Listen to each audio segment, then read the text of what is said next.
The Fan. Hey, what it do? Ahoy! What's up? Good Monday. Welcome back. He's back. I'm back. All right. Not my finest hour, but I've returned. Why? What happened? Tell us all about it.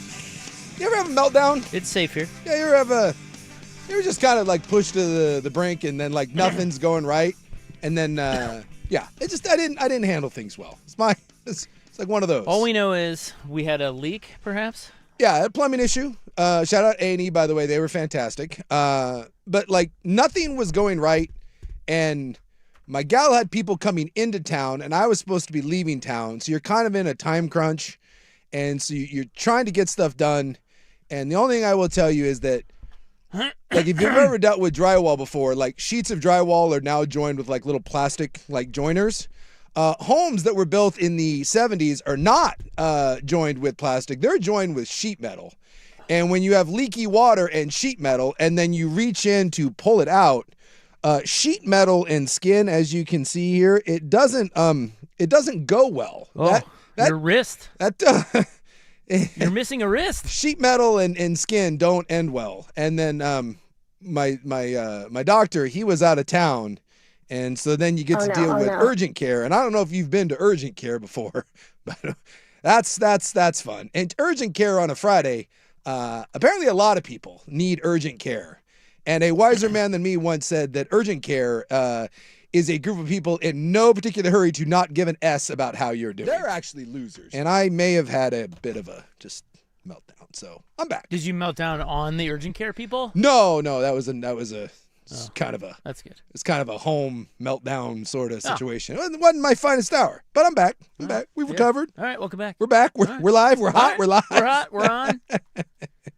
Nothing's leaking anymore. We're good. We're dry. How much? No.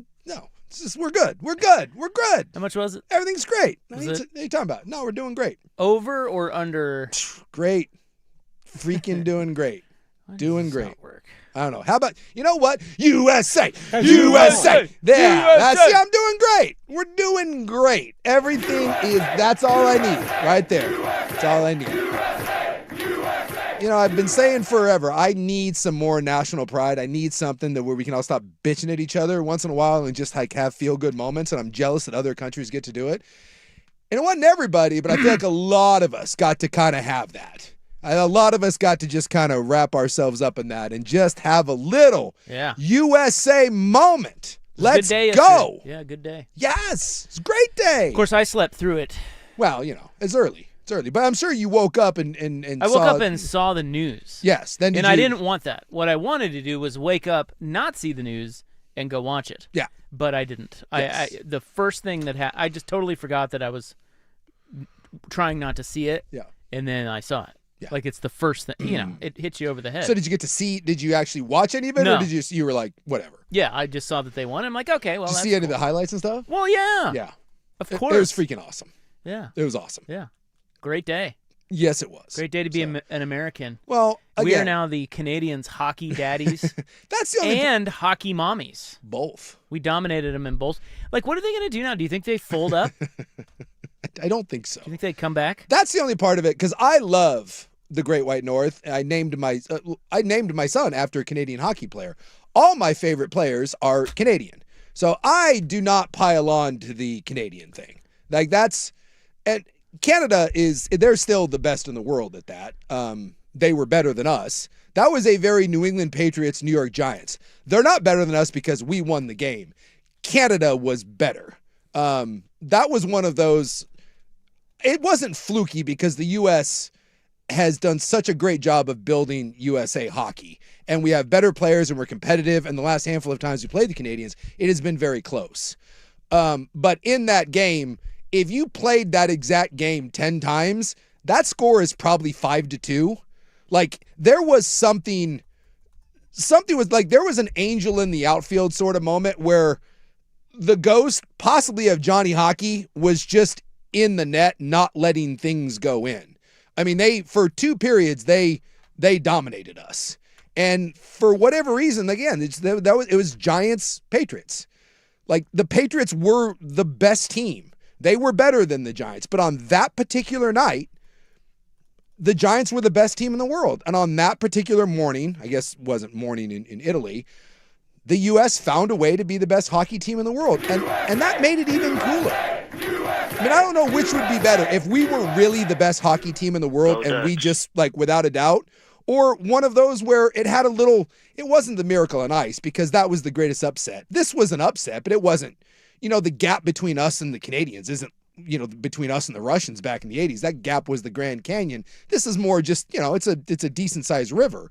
But I still think it's kind of cool that if you took the 5 best players in that tournament, they're all Canadian. It's not us, but we had a goaltender that had the game of his life. One, he was the best goaltender in the world and has been for a couple of years. He played the game of his life, and then we got some fortunate breaks, and I think they choked a little bit. And so that ends with just kind of this great moment where that's what Canadians do. Yeah. Choke. And the weird thing is Hellebuyck, the goalie for the U.S. team, which is the only reason they won that game, he has been the best goalie in the world for a number of years. You know what his only real weakness is? He chokes. In the playoffs, he's terrible. And in the biggest moment, he has the best game of his life. It's incredible. It was just like it was a storybook ending. And then Jack Hughes gets his teeth knocked out, picks his chiclets up off the ground, takes a horrible penalty, and still ends up winning the game in overtime, and got the turnover against the best defender in the world that led to the goal. You're hitting this with so much stuff. Oh, right? well, as you you can can't tell, stop. I love You can't this. stop. Should I just go home? It was incredible. I'd like to talk about chiclets. Yeah. If I may. Yeah, go for it. Before we really get into it. As you can tell, I love hockey, and that was amazing. Well, they have their stuffies, so that's good. The Canadians? Yeah. They gave them their little. They gave them their little stuffed animals. Little stuffed animal and a silver medal. So they which, have by the way, that's just insulting. Have fun with those. Yeah. I think we take over soccer next. That's where we go. Well, we got hockey. That might be a while. Sorry, Canadians. Yeah. Watch out, South America. Here we come. Well, yeah, World South Cup America coming up. and Europe yeah, that's right. Yeah, that's it's all the stars are aligning. We're taking over world sport. USA. USA. Oh, phenomenal. So, phenomenal. With regard to Jack Hughes. Yes. Brother of the lesser of the Hughes two brothers, but greater than the third loser Hugh brother that only plays in the NHL but couldn't make the team. What an iconic photo. Yes. Like the photo of him. Yep. And it's the first one I saw when I saw that the U.S. won. The photo of him with the flag draped over his shoulder. When the teeth. And he's looking up into the stands. Yep. And he's smiling ear to ear. And he has basically a half of a tooth and blood everywhere. Like, dude, that photo needs to hang in every sports bar in the United States. I was trying that to is the greatest photo I've seen in a long time. I was trying to think of what our best museum is. So I'm assuming the Smithsonian, right? Maybe. Yeah, put it in the Smithsonian. Put it in the Smithsonian. Yes, that should be. If you're a U.S. hockey fan, that's your screensaver. If you want a sports bar, that Top should be making a card of that. That is because there's a great iconic photo from the Miracle on Ice. And it's them all piling onto each other after the win. That's the one you see. And that's the defining moment. Or there's another one of Jim Craig with the flag draped around him. Take your pick, right? Those are the two iconic photos from the Miracle on Ice. The Hughes flag draped smile, America, and then the Hellebuyck save, the miracle save with the stick from behind. Either one of those will become two of the most iconic sports photos in our country's history. So but anyway, the Hughes one is better because the of the Hughes flag. one is just like I have not seen a better it's perfect sports photo in a long time. Like it is so good, and just the joy on his face. But then the story that his teeth being missing tells is so great. Yes, it's just so great. Well, and it's uniquely now, I have questions. hockey. Yeah, exactly. I have questions. Well, yeah, because nobody else gets their teeth knocked out. Well, and if they do, no offense, but an NBA player, by the way, he did not miss any time. This is what I'm getting at. Do we undersell a hockey player's ability to just shake off losing teeth on the ice? Yes. Because I was sitting there looking at his face going, oh my God. And so then I had to go back and look at what happened. Of course, he got a stick to the jaw. Yep. And I don't know how many teeth he lost, but it looked like he didn't have much up top. His front one, he lost one front tooth, and it looked like maybe 2 or 3 others got broken in half. And I feel like, and then he finishes the game, is a hero. Mm-hmm. Then he does all the interviews, doesn't lead on that. I mean, that's gotta hurt like hell. Can't feel good. Doesn't lead on that it's even a thing. Smiles ear to ear. Not even worried about. Like, the hockey players are awesome, They're man. the Like, best. just for that alone. Yep. I mean, I know NFL players and football players are tough. It's a Yeah. tough sport, and MMA or whatever. But these guys just losing teeth and then tossing them to the side and finishing the game. We don't give enough credit to that. No. That is amazing. It's incredible. It's why I'm not one of those guys that tries to push hockey because either you like it or you don't. That always bothers me about soccer fan. Look, why don't you like soccer? I don't know, because you don't, and that's fine. Hockey is my favorite sport. I named my son after a hockey player. It's what I watch. It's what my kids grew up watching. It's what we watch together. My favorite sport, hands down. And there's a lot of reasons why, but that is one of them right there. And I'm not taking shots at any other sport, but if you are in the NBA and you take an elbow to the face and you are missing teeth, you are going off for a while. And this is what I said. Jack Hughes took that and then was on the power play. So when obviously it was a 4-minute penalty, he stayed out he picked up his teeth and went out on the power play. He didn't miss a shift. How long do you think Darren Peterson is out? if his top teeth are 17 years. knocked out. You Does know, he quit He basketball? retires on the spot. Yeah, he's like, oh, I'm done. I'm done. Or, if someone does play, we make it out to be the greatest, they're like, oh my God, I can't. And in hockey, you're like, yeah, he's out there. Like, there's no way we he just was. take it for. We don't even talk about it. No. It's just a normal thing with them. And I would like to be the first here as the noted hockeyman on the station. No offense to you, of course. Yes, of course. But I would like to be the first to publicly say, you hockey players are badasses. Yes. For that reason alone. You know what the other thing about it, where I don't know if it's badass or if it's psychotic. So you watched the women. Did you watch any of the U.S. women? Yeah, I watch more of that than the men. Okay. So did you notice the big difference between the women and the men? There's one glaring difference when you watch the uniform. Like what Well, they're we doing. had cages on the ladies. Yes. We have to control them. Yes. Not all women are sluts. God. It's a drop for everything. The men can wear cages. Yeah. They don't. That would have prevented his Yes. beautiful teeth from being knocked out. Yes. And all of them have the ability to wear cages, and no one will because of you're a candy ass. So you are in a sport where sticks, shoulders, pucks coming at you all destroy your face. Oh, and by the way, the people that you're tumbling around with, yeah, they've got knives on their feet. And every one of them actively chooses, nah, I'm okay. Just leave my head exposed. It would be the equivalent of NFL player being like, you know what? I don't need a face mask. We're good. Just give me that Oakley visor across my eyes, and I'm going to go be a receiver, and I don't really need to wear a face mask. That's the one that blows my mind, is that they're literally playing on knives. Yes. Like, their skates are knives, and they're just rolling around out there and skating around, and you're about to stab somebody with those things. Yeah. It's just, Pretty awesome. it's nuts. Well, let's come back and talk more about it, okay? Oh, I loved it. It's the day of America.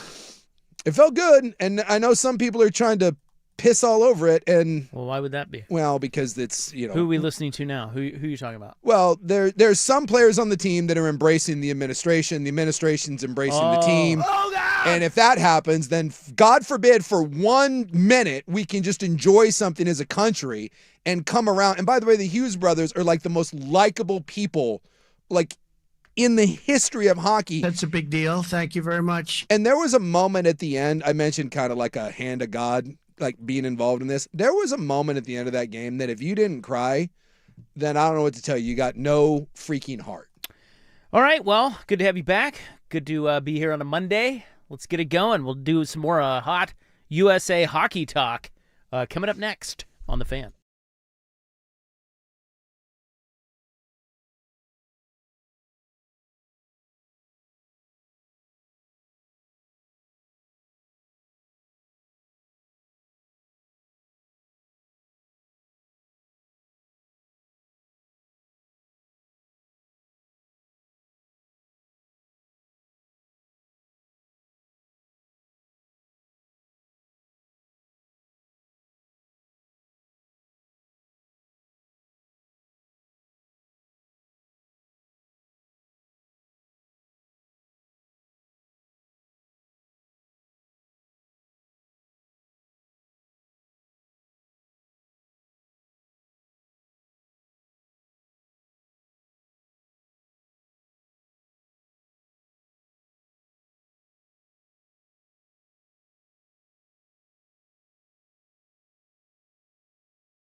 Oh, great. I'd love some, but I'm worried about my...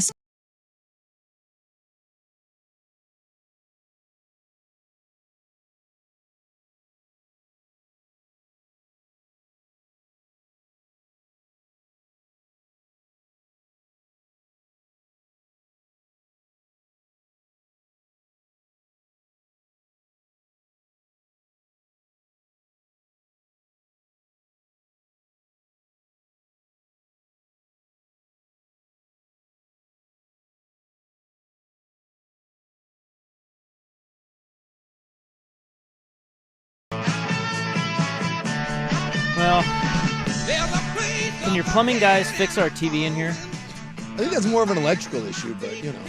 Well, I just replaced the batteries. you're and- controlling my TV right now. Oh, is it working? Oh, it works on that one. Yeah, there you oh, go. perfect. You It doesn't might work on mine. You might have the clickers reversed. Yeah, here, let me have it. I gotta watch TGL, dude. Oh, hot TGL talk. Who you got today? Yeah. You got Well, any we hot went takes? on- You just have the wrong clicker. Oh, okay, they Yeah, switched them. You've got mine. I've got yours. Take that. I'll take this. Yeah, let's get some gaff. We went with Hot TGL. Oh boy. Boston and LA. More of a. We faded Atlanta. Wait, am I a South Bay? Who's South Bay? Is that- Atlanta. Sure. Yeah, sounds No, right. no, no. Well, Who's they're not playing tonight. Oh, that's the only one I care about. Is it South Bay? Is that the right one? I You don't even know. don't know. Oh, for God's sakes! He's a hockey expert now. Was it Yeah. Bay Hill? Yeah, you've turned you Bay Hill. Bay Hill. Bay Club. Bay Club. Yeah, I had a team there for a little bit I think because that's of your you, and now you don't even know. Well, no, I think it's Bay Club, and it's the guy who hit the hole-in-one last Yes. week. In the moment in sports of the year, the first TGL the hole-in-one. TGL. Yeah, no, I got to get some hockey or some golf on here, but yeah, hockey on our brains. USA. Yeah, it's cool. It's having a moment. It won't Space last, Force. but it's Well, no, it'll be gone yeah, tomorrow. but it's awesome for a brief period of time. Yeah. You know, I love when it's like anything else. If you're, and this is my advice for anyone, whether you're a fan of any sort of fringe sport, soccer, hockey, badminton, darts, pool, golf, whatever. Don't push your stupid agenda on other people. When you have a moment like this, embrace it, answer any questions, put your arms around people and be like, this is really awesome. I hope you guys enjoyed it. And then just let them go about their merry lives. And chances are they won't pay any attention to your sport again until another cool moment comes around. Maybe they do. And if they come to you, then help stoke that flame. But don't push it on them. Don't do well, this is why you need to watch and you better watch. No, it was a cool moment in time and we get these every so often. Appreciate it for what it is and let things grow organically. And then if they do kind of pop, well, then you learn to embrace it. Well, why don't we watch hockey? Because to your whole thing of, you know, Jackie's missing teeth, all this kind of stuff, and he's playing through it. They do that in the regular season in the NHL as well, right? Yes. So, like, why don't we embrace that and going forward and be like, look, these guys are actually awesome, and we should be watching them night in and night out. Twofold. One, most people in this country don't grow up exposed to hockey. I was watching the game with a buddy of mine, and he just, you know, he's just not. He was watching it because of the Olympics, and he's a big America guy, pride sort of thing, but he didn't know. You don't grow up around hockey. Misfire. You're not exposed to it. It's not, you know, it's Don't mind me. for most parts of the country, it's not easily. Well, that was me. Yeah. It just wasn't a thing. It's Kansas. Where I was from. Yeah. So. You know, and it's not Didn't get into it. It's not the most diverse sport in the world, right? I mean, well, it's very Yeah, where are all the black guys? I don't know if you know, but a lot of the urban populations aren't really, you know, what do you say? Ice rinks aren't the center point of a lot of those neighborhoods. Save the Lloyd Center ice rink. What are we doing? And it's really expensive. The hockey equipment is insanely expensive. You have to rent ice time. And then the other problem is, like, if you had a moment, let's say that was basketball, right? And you watched the U.S. win a basketball gold medal like that. And it was like, oh, it was our first one in, since 1980. And it was this like when the Dream Team played. That was the Dream Team winning was the European start of the basketball movement. And they've caught up, right, over the last 30 plus years. But the difference is that when you watch Jordan and you watch Barkley, anyone can go out and take a basketball and go find a court and you can play. Even if you had access to a stick, even if you had access to ice, even if you had access to skates, there's one big problem. You don't know how to ice skate. And not only do you have to know how to ice skate, you have to be able to ice skate really, really well just to play like the worst hockey you've ever seen. And so there's just so many barriers to it that you can't really go out and play it. And if you don't grow up and play it and you're not around people, I think that's where the fandom starts. And so it's hard. Most of our hockey fans are Northeast and kind of that upper Midwest. I bet you if you looked at the makeup of the U.S. team, it's, with the exception of a few, I'm guessing the vast majority are Minnesota, Wisconsin, Michigan, Massachusetts. Like that's the entire team. And then you may get an outlier of someone from California or whatever that grew up around it that had some money. But Did you see the Catman Cafe in Massachusetts? Yeah, that's one where they all went. In Mansfield, Massachusetts? Yeah, they all went badass crazy. Well, yeah, because one of the players' moms was a bartender there. Yeah. I think Matt Baldy, yeah. Baldy. Mm-hmm. Yeah, his mom is a bartender there. Mm-hmm. So that's cool. I didn't know that was in Massachusetts. Because I saw the clip, and it's like there's that meme that goes around. I think it's an English bar that they show go nuts, and that's the clip that always goes around. Like the reaction to anything when they win, and they put up the superimposed video of whatever you're watching. But it had that feel to it, where it kind of went nuts. So, do hockey teams have team dentists on site? Yes, they do. Yeah, okay. There'll be a team doctor and there'll be a team dentist. Yeah, that's awesome. Yeah. Most players have bridges or little temporary flippers that you put in there. They just preemptively do that when you're 16. Just give you new teeth and say, "Here, these will be knocked out a few times." It's the Tommy John surgery of hockey. Yeah. If you're playing hockey long enough, you've got some chiclets that are missing. Most hockey players, and then they don't really get the like permanent replacement ones because you're just gonna get them knocked out again. So they do they do bridges, like little mouthpieces that you can take them. You can just take them in and out. By the way, I don't want to jinx it, but Atlanta's beating Boston tonight. Oh man, Justin Thomas is back. Again, call me when my It's 4-2. Hold on. Bay Hill or Bay Club. Call me when my Bay Club. Come on, dude. Yeah, comes around. Well, more importantly, did you see that there's a new team coming in 2027? What do you mean? New team USA? In TGL. Oh, is there? Yeah. They're expanding already? They're expanding. Who we got now? Go to the website. If you Portland? and this will be my new team. Portland team? No. Little something I like to call Motor City. Oh, nice. Yeah. I know nothing about it, but I'm assuming Motor City is good. Does it say who's on there? Who's on the team? Well, I went to look up to see what the name of the stupid team that I'm supposed to root for is. And I saw the Bay Golf Club, which right now is my team. But then I saw below, I was like, wait, Motor City Golf Club? Yeah, I feel like Bay Golf Club is a little hoity-toity for you. Yeah. It doesn't really seem to be your vibe. And then I see right here, coming to TGL in 2027, Motor City. So what you're saying is I go to a Red Wings game now, and then I just hop on over. Wait, they don't play. Like they play in one stadium, right? Down in Florida? Yes. Damn it. Yes-ish? I don't know. Yeah, I think so. Isn't that a little weird? Yeah, it's where they all live. Yeah. Then why is it the Motor City Golf Club if it's not played? Because I think the Lions guy owns it. I think that's because they have actually billionaires behind these teams. Yeah. So they they name them of their city. Like this Atlanta team that's playing right now. Yeah. What's his nuts? Arthur Blank. That's his team? Yeah, he's part owner. Does it lose a little something that it's not? There's no connection other than the billionaire that owns it is from, like, he owns another team in Atlanta? Kind of stupid. Well, Isn't at it? least there's one connection. Well, I'll tell you what. I'm going to sign up for updates to the Motor City Golf Club. That All way I right. can keep us abreast Good. of my new favorite indoor golf team. But for the time being, go Bay Club. Even though you don't even know where the Bay Club is. I don't either. Or I mean, wait. No one does. Wait, you don't either. No. That's what I meant. What bay is it? There's a lot of bays. There's a lot of bays. It's probably in Florida, but I don't know. Why? When I think of Bay, I think of Is it even Bay just? Area. I think of the Bay Area. Is it made up? I just says the Bay Golf Club. It's not even a real place. No, it could be any bay. It literally could be anywhere in the world. At least like the Jupiter Club, you know where that's at. Okay, no. The Bay Club is based in the San Francisco Bay Area, representing this region.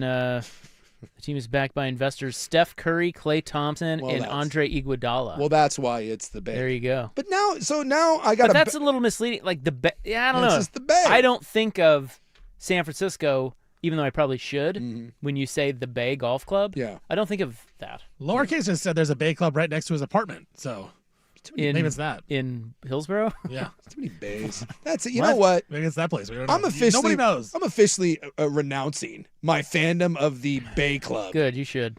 They're dead to you. They're dead to me now. I'm all Motor City, even though we don't have a team yet. Well, like the Portland Fire. We don't have a team yet, but go Fire. Right? Favorite WNBA team by far. Yeah, Portland Fire. I think the guy. Motor City Golf Club. I want to say the guy that hit the hole in one Yeah. on Bay Club, Yeah. the Bay Club, Yeah. was a fill-in. I don't even. Really? I don't even think he was really on your team. I don't quote me on that, but So basically, my entire fandom has been a sham. yeah. Neil Shipley isn't Yeah, even Shipley. on the team? I don't think so. Because he's kind of a fat butt and he's got the long hair, and I was like, I can get on board with this. I think he was just a fill-in. Unbelievable. But So lame. well, anyway, it's the third gold medal ever for U.S. hockey, men's hockey. Yes. It was their first since 1980, and I don't know if you remember 1980, but that was a big one. Yes. And Probably people don't remember. People comparing this to that.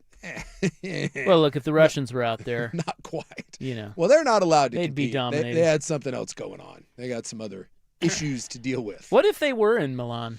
They would be Would one they of, be awesome? yeah, they're a good team. Yeah. But- So it'd be Canada, U.S., and Russia? Yeah, I would think so. And there's some other good teams, but the Swedes are always tough, the Finns. A lot of it just comes down to like the Czech Republic won one year because of the goalie. Like we won this because we had the best goalie in the world. Russia also has really good goalies. I thought they said Canada had the best goalie in They the do world. not. That's the one thing that Canada, like if we have one advantage over the Canadians, our goaltending is better than the Canadians. Losers. Yeah. Can't even teach goaltending in your own national sport. Well, that was the thing going into like the four nations that were like, how do you have the best skaters in the world at every position, but your goaltending is kind of, So if you put Team USA Yeah. into the NA, I mean, I know they're all NHL players, yes. but if you took them collectively and made them a team, Yeah. do they win the Stanley Cup every year? I don't know if they win it every year, but they would certainly be the Like they're the best team? yes. Probably should be, But right? it'd be but it's tough because like the Florida Panthers have won the last two Stanley Cups, but they have like one of their best players is on Team USA, so it gets a little weird. But yeah, it's an all-star team. It's an all-star team. Oh, yeah. Well, let's say you could replace all the players. So you took Team USA, Yeah. and of their NHL teams, you just replaced them with an equal level player. They Just hypothetical. Yes, they would be. They'd still be the best team in the NHL. Yeah, I would think so. Yeah. But I don't think it would be like. I don't think it would be a runaway slaughter or anything. But yes, that would be a very, very, very good team. We'll take that, Russia and China. Russia's got good players too. China, I don't think so. Do they even have a hockey team? I would assume so. I just don't think they're very good. But the Russians take their hockey very seriously. Yes, that is a good team. Like, I mean, Well, too bad they weren't there. from an individual standpoint, Russia probably has, again, better individual players than Team USA. Get your stuff together, Russia. They're actually losers. Well, they're busy in fighting a war that no one really likes. So Speak for yourself. the other one too is like Jack Hughes. Like there was some talk that he shouldn't even be on the team. That Why? was kind of one of those. Well, he was a borderline. Yeah. Why'd they put him on the team? Well, he's a really good player, but there's some other ones. Like there's tough decisions to get made. Like making Team USA and making Team Canada is not. It is not easy, and not everyone that made the Four Nations tournament made this one. So there was kind of some debate, and Who's pissed off right now that he wasn't on that team? that he wasn't on. And he the should be. That he wasn't And on the team. he's secretly lamenting not having a gold That medal. should have been me. Well, Yep. the problem is that if you did, like, you wouldn't play. Like, there were Americans that played, like, no, like, they're bench players. Like, so it really wouldn't be a thing. Like, there were some really good players that never saw any ice time. So, Right, but who got screwed? Was there a guy that should be on that team? Everybody's like, oh my God, this guy should be on the team. no. And he's not on the team? No, I don't think so. I think it's just more of, like, there is a debate of what type of team you're looking to put together. Like, do you want more of a physical, imposing forward, or do you want someone that's got some more skills, or do you want like a face-off man, starting goalie, versus the backup? It's more stuff like that. But you get down to the final or two roster spots, you can't really make a case that anyone got screwed. All right. Well, I love Jack Hughes now. Yes. Didn't know him before last week, but No, I love him. Who's he played for, by the way? He plays for New Jersey. And his brother, Quinn Hughes, scored the game winner earlier in overtime to get him to this point. And he's amazing. He plays for who? He plays for the Minnesota Wild. And That's a little better. He's probably the second best defender. Do we have any Kraken out there? Of our Kraken? Were they out there? Do we have any Kraken? No, I don't. No, I don't think so. There were some Kraken on other teams, foreign teams, but off the top of my head, I don't think we had a U.S. Kraken player. Well, it was 46 years to the day since Miracle on Ice. Yeah. In the first gold since. Truly amazing. Ladies and gentlemen, Team USA. USA. USA. USA. Okay. The other weird thing, too, is a lot of never mind. the heroes of the American team play for Canadian teams, which could be weird. Yeah, the whole thing is weird. It's better to be like me and not know who plays for anyone. You know? Yeah. Because I think Olympic hockey is better than any other hockey. It's amazing. Like, it's just really cool. Yes. So I don't care that Jack Hughes plays for New Jersey. Yeah. While I don't know, maybe the best player on the Canadian team plays for my favorite hockey. It gets all weird then. But it's just weird because, like, the goalie for the Americans, which is the reason why they won, he plays in Winnipeg, which could, because now there's all this chirping. And, like, Nathan McKinnon, who's probably the second or third best player in the world, he kind of went out like a bitch and had some nasty comments after the game. And he plays in Colorado. So it's like there's some weirdness. And they get back on Wednesday. It's just it could be a little strange. Let's do our NBA Monday check-in coming up next. It's exciting, but first here is Steven. Now, from the George McCoy and Warren Allen Sports Desk, a Sports Center update on the Fan Sports Network, 105.1 FM and 1080 AM. First on the Fan, Oregon and Oregon State football. They won't be playing the Civil War this year, but there was hope in 2027 they would play, but that is not going to happen either, according to Oregon State Athletic Director Scott Barnes. The sides were reportedly discussing renewing the series in 2027, a potential 6-year home-and-home deal, but it did not happen. Now those negotiations are centered on a shorter series, hoping to begin in 2028, so 2 years without the Civil War football game. Utah Jazz and former Blazers center Yusuf Nurkic, he's going to undergo a surgical procedure on his nose that'll sideline him for the remainder of the season. Nurk actually having a pretty decent season this year, 11 points, 10 rebounds, and 5 assists, a ball game for the Jazz. Atlanta Falcons, they plan to place the franchise tag on tight end Kyle Pitts. Pitts had a career year last year, 88 catches a season ago. And according to team executive Stephen Jones, Dallas plans to place the franchise tag on wide receiver George Pickens within the next week. Pickens was great for Dallas last year, 93 catches, over 1,400 yards, and 9 touchdowns after they acquired him from the Steelers. Jackson Smith and Jigba, he said he is not overly concerned about getting a new deal, but when he does, he believes he should be the league's highest paid wide receiver. That would mean an extension worth more than $40 million in new money averaged. As Jamar Chase, he is the league's highest paid receiver right now in terms of annual average salary. He makes $40.25 million per season. For more sports scores and stories in 30 minutes, I'm Stephen Vaughn from the George McCoy at Warren Allen Sports Desk. Hurt missing work. Insurance companies acting like jerks. Don't call your mom. Call George McCoy at warrenallen.com. The Fan is live on YouTube.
and 1080 AM. All right, now to the NBA. It's time for our Monday check-in, Jace. We do it every Monday. Yeah. Actually, we don't, but We should start. I was just pretending. I liked it. You could have gone with that. No one would have known. Like, You didn't even know. You were like, oh, yeah, we do it. Yeah. Sports is sports. You gonna talk about the big BYU win? Oh, they did win one, finally. A big one. Finally, yes. Beat Iowa State. Yeah. Got Kansas Houston tonight. Yeah, I don't like that. I'm not. I'm on Houston -2 already. Yeah, that doesn't. That's probably a pretty good bet. Although I will throw a stat at you. Bill Self on Big Monday. Yeah. He's had 40 Big Monday games at Allen Fieldhouse. Yeah. You care to guess his record? He's had 40? Yeah. Okay, so most of the time you play the big games, it's about a 50-50 split, but you wouldn't be bringing this up. So I'm going to say 30-10. 40-0. What? That can't be real. He's 40. That's Wow. not real. Look it up.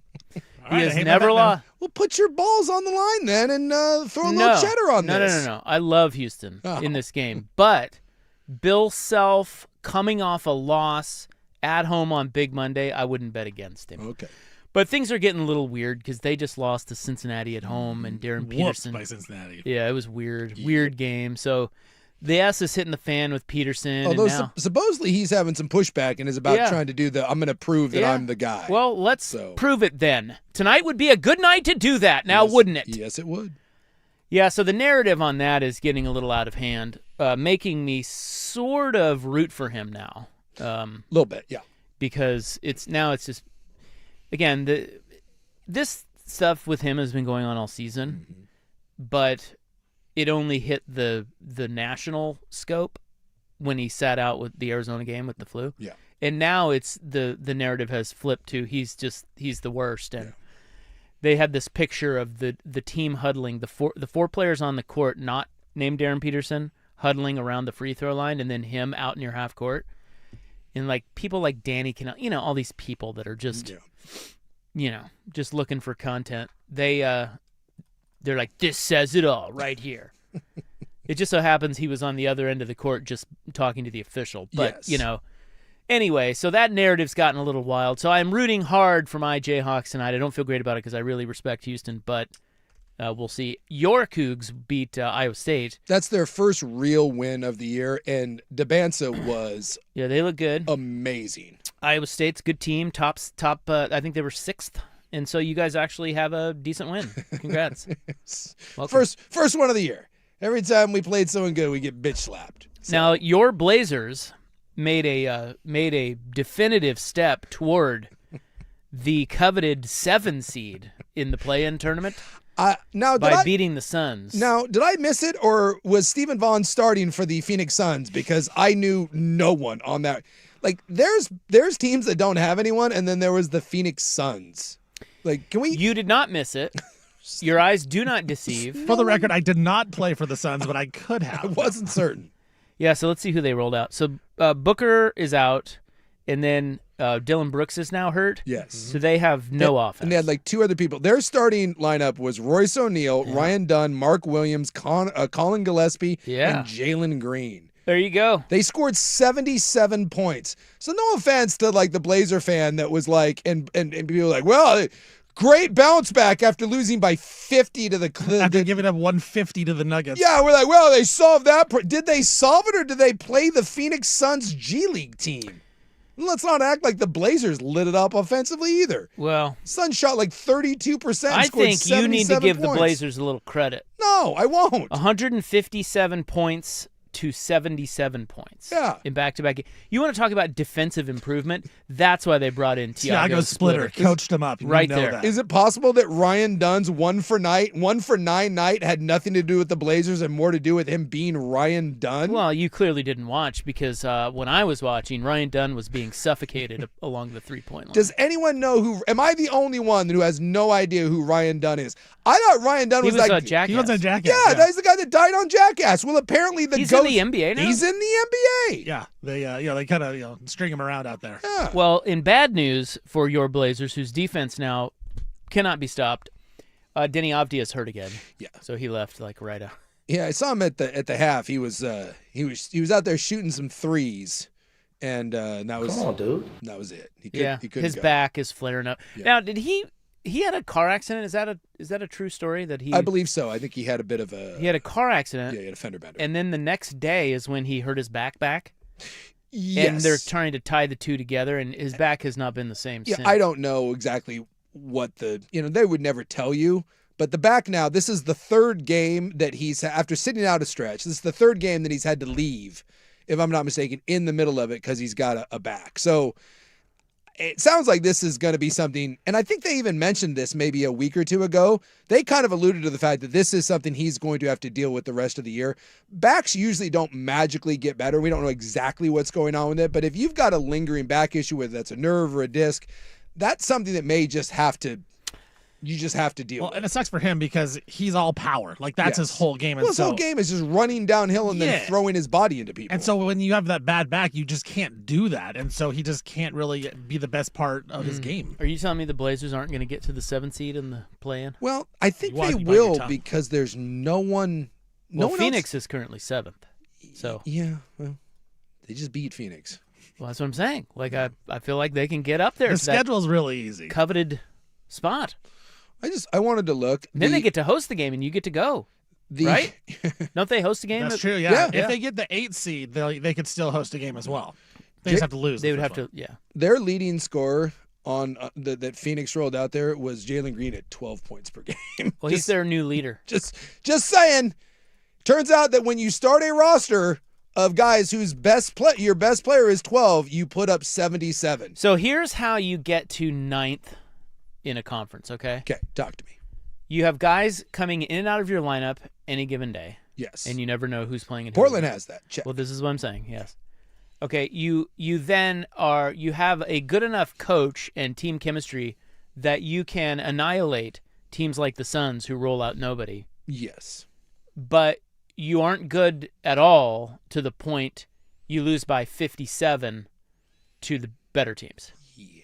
That's how that. If you want how to be the 9 seed in a nutshell, I give you this year's Portland Trailblazers. That's the definition. Beat It's all the the bad very teams. definition. Yeah, beat the Yeah. brains in, and then lose Yeah. to the good teams. Yeah. So I mean, you know, Now I will say maybe we have a betting angle right there. I don't know if you can get to the 7, but Golden State, they're only 2 ahead of you. I don't know about 7, but what about that 8? What about that coveted Well, 8 if the spot? Suns, I don't know when Booker's supposed to be back. Brooks is supposed to be out for like Brooks is 4 out to for a 6. while, Yeah. and I think they said that Booker's Devin been in and Booker's out a all week. of- Yeah, I think they said though it would be like a week or so. so I that'll don't be think. a couple months probably. Look, if it's the Blazers, what you do is, you know what? He's out for a little bit, and then we'll reevaluate, and then we won't say anything about it for like 3 weeks, and Well, then we'll reevaluate. And Curry's out. Yeah. And who's the other guy? Jimmy what's- Butler's out. Butler's out. Yeah, he's out for the year. Draymond So- didn't play. The so- other day. I feel like the 8 seed is Are well the Blazers going to be the 7th seed? Well, at least be the 8. They could get the 8. Honestly, I think they could get the 8 seed. 7's a little high, but Well, 8 if seed is doable. 7 is Phoenix, So they're 5 back of Then- Phoenix. They just knocked him off. 5's a lot. And there's what, 25? 25-ish. 25? That's a. but if 7 is Phoenix, Yeah. do they play? If they get the 8, they would play Phoenix. They would play wouldn't Phoenix. Yeah. Phoenix, yeah. Yeah, Yeah. that's winnable. You just have to hope all their players are out, and you hold them to 70. Yeah, Get your playoff tickets ready to drop. things are looking up. Get your popcorn ready. Outside of, I know Denny's dealing with that back thing, but other than that, they're actually getting kind of, they Well, got. Sharp's not out there, is he? Sharp's No, not out there. He's got the calf. But Denny's forgot hurt, about but that's him. about it, though. Like My Drew guy Holiday's Mason, there. or my guy, what's his nuts? Thibault's back. Thibault's back. They cut Repair. Scoot's back, and he had kind of a rough game the other night, but he's been playing pretty good. I don't know. It's all right. Roy just drained a 31-footer for bogey. I just want you guys to know that. That's all that matters. Basically. Why are we talking makes me Blazers sad. when there's TGL on? I know. All right, so a couple of other NBA notes as we check in on the league next to wrap up the hour on the Fan. This is the Playoff Report. Playoffs? Everything you need to know about playoff football. Brought to you by Tullamore Dew. When it's tailgate time, it's Tully time. Now you get into the Kenneth Walker situation. That one to me is a little different. One to me would be, well, are we sure he's not a superstar? Are we sure? Because, if he didn't have to split carries with Zach Charbonnet, I would bet you he would have had 1,800 yards, and we'd be going, ooh, I think he's a superstar running back.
6:30 a.m. All right, coming up at the top of the hour, how close was Lindsey Vonn to losing her leg?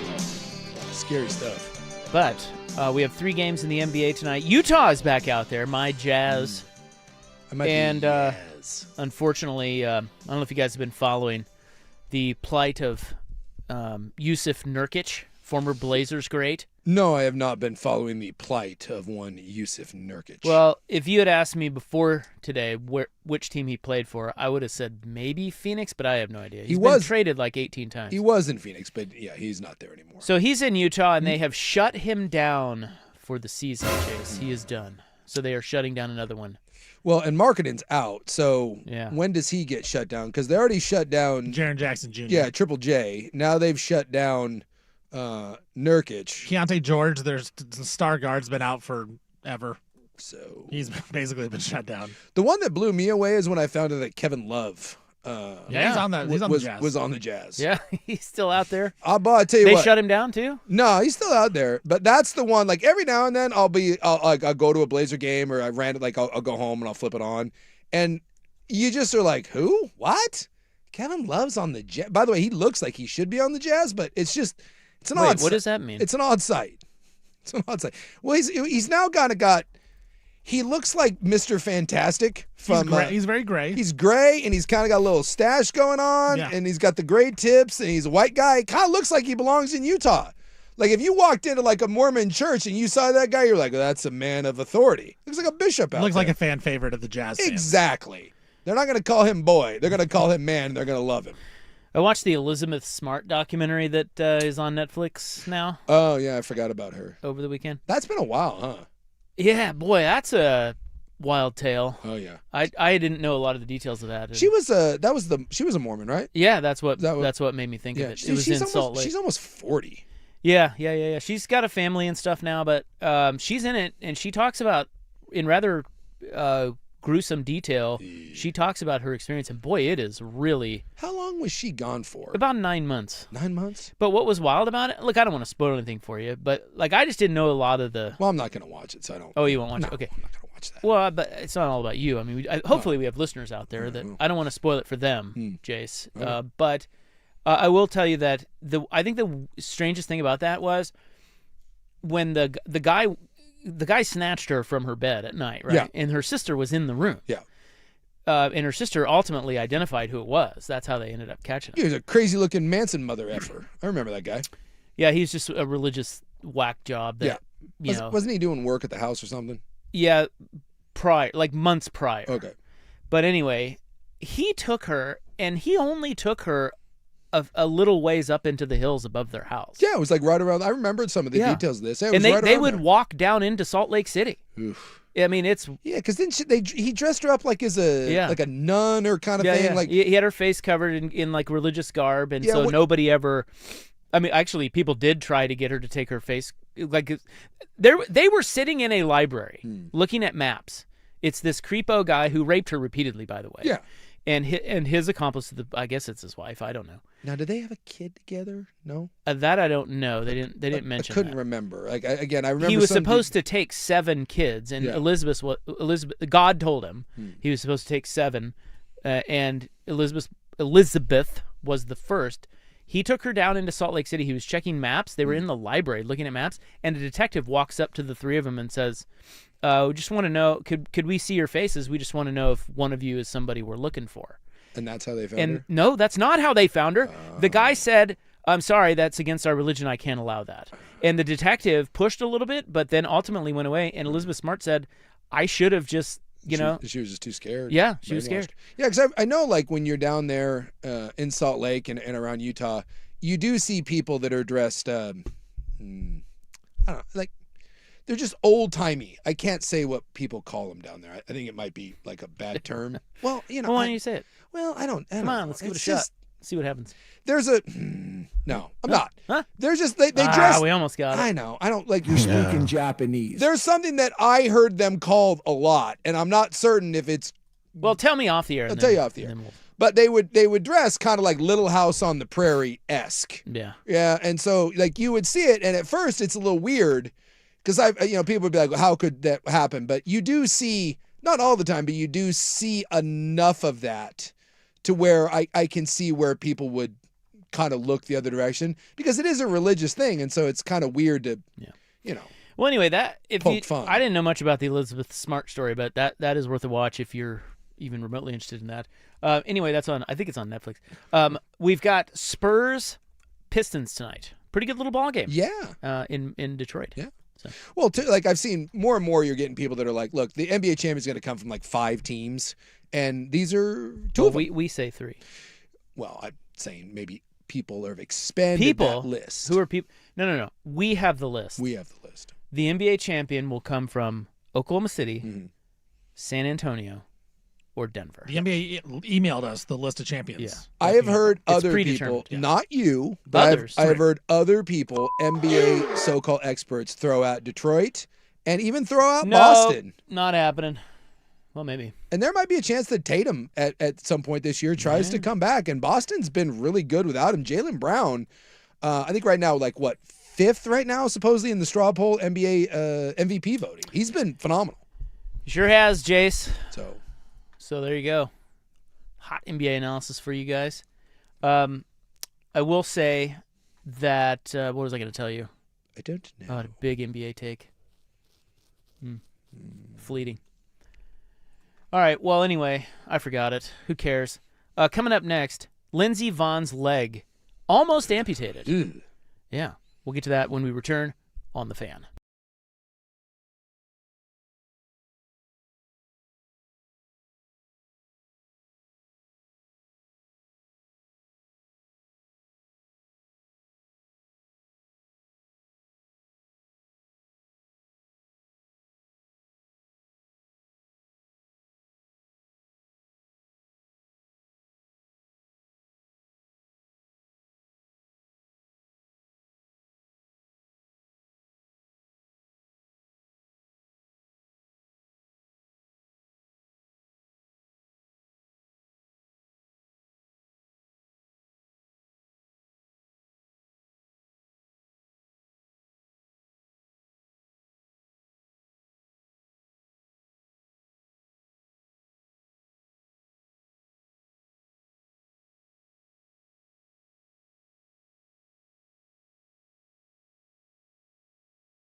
Now, from the George McCoy and Warren Allen Sports Desk, a Sports Center update on the Fan Sports Network, 105.1 FM and 1080 AM. First on the Fan, Oregon and Oregon State football. They will not be playing the Civil War this year. It'll be the first time in a long time they will not be playing that game. But the hope was they would play in 2027, but that will not happen either. According to Oregon State Athletic Director Scott Barnes, the sides were reportedly discussing renewing the series in 2027 in a potential 6-year home-and-home deal, and it did not come through. So those negotiations are now centered on a shorter series, hopefully beginning in 2028. Utah Jazz former Blazer center Yusuf Nurkic, he's going to undergo a surgical procedure on his nose on Wednesday that will silence him for the remainder of the season.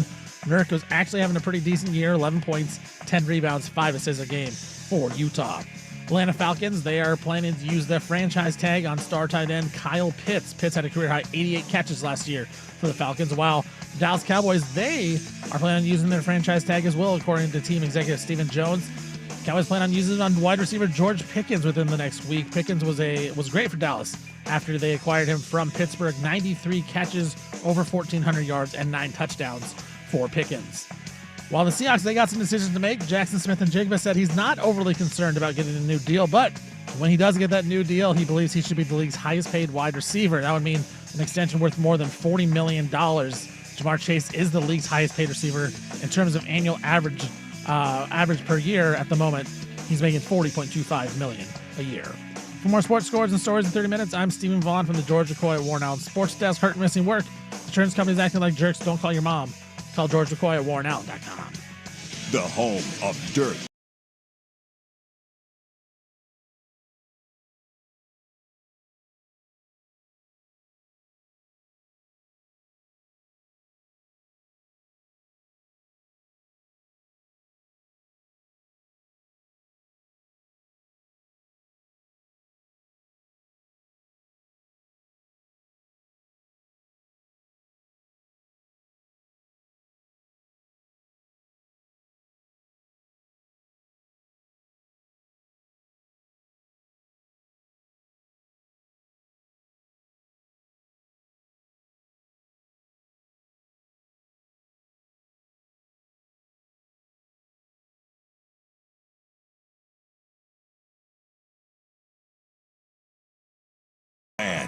All right.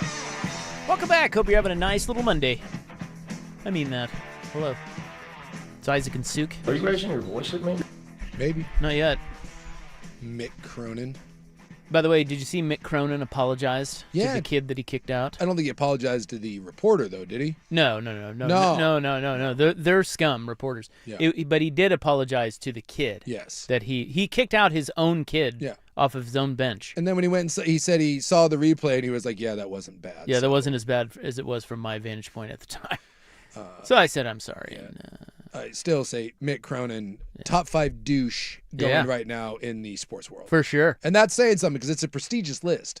So March Madness is coming up, guys. Yeah. So we want you to be with us March 19th and 20th. That's a Thursday, Friday for the 2 most exciting days of basketball. We'll be at Tom's Watch Bar at A Casino in Ridgefield over there. We're up there every year. All the shows will be up there live, and we don't want you to miss it, damn it. So play hooky. Call your boss.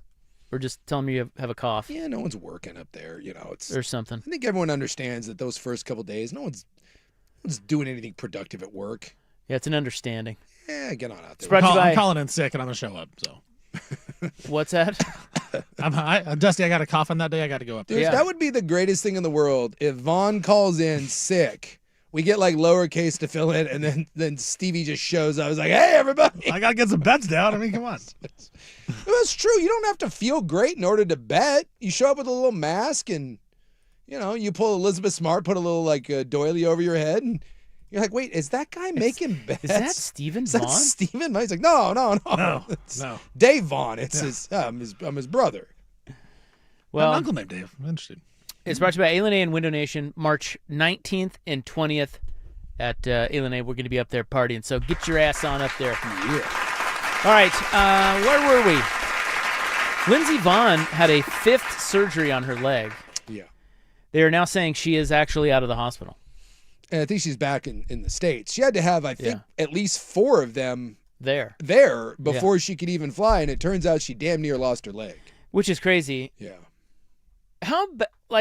Do we second guess her decision now? Like, See, I don't. I mean, it's her life. That's but my thing. Like, I don't know.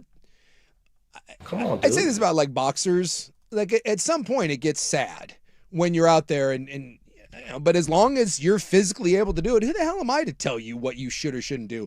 That's one of the greatest skiers of all time.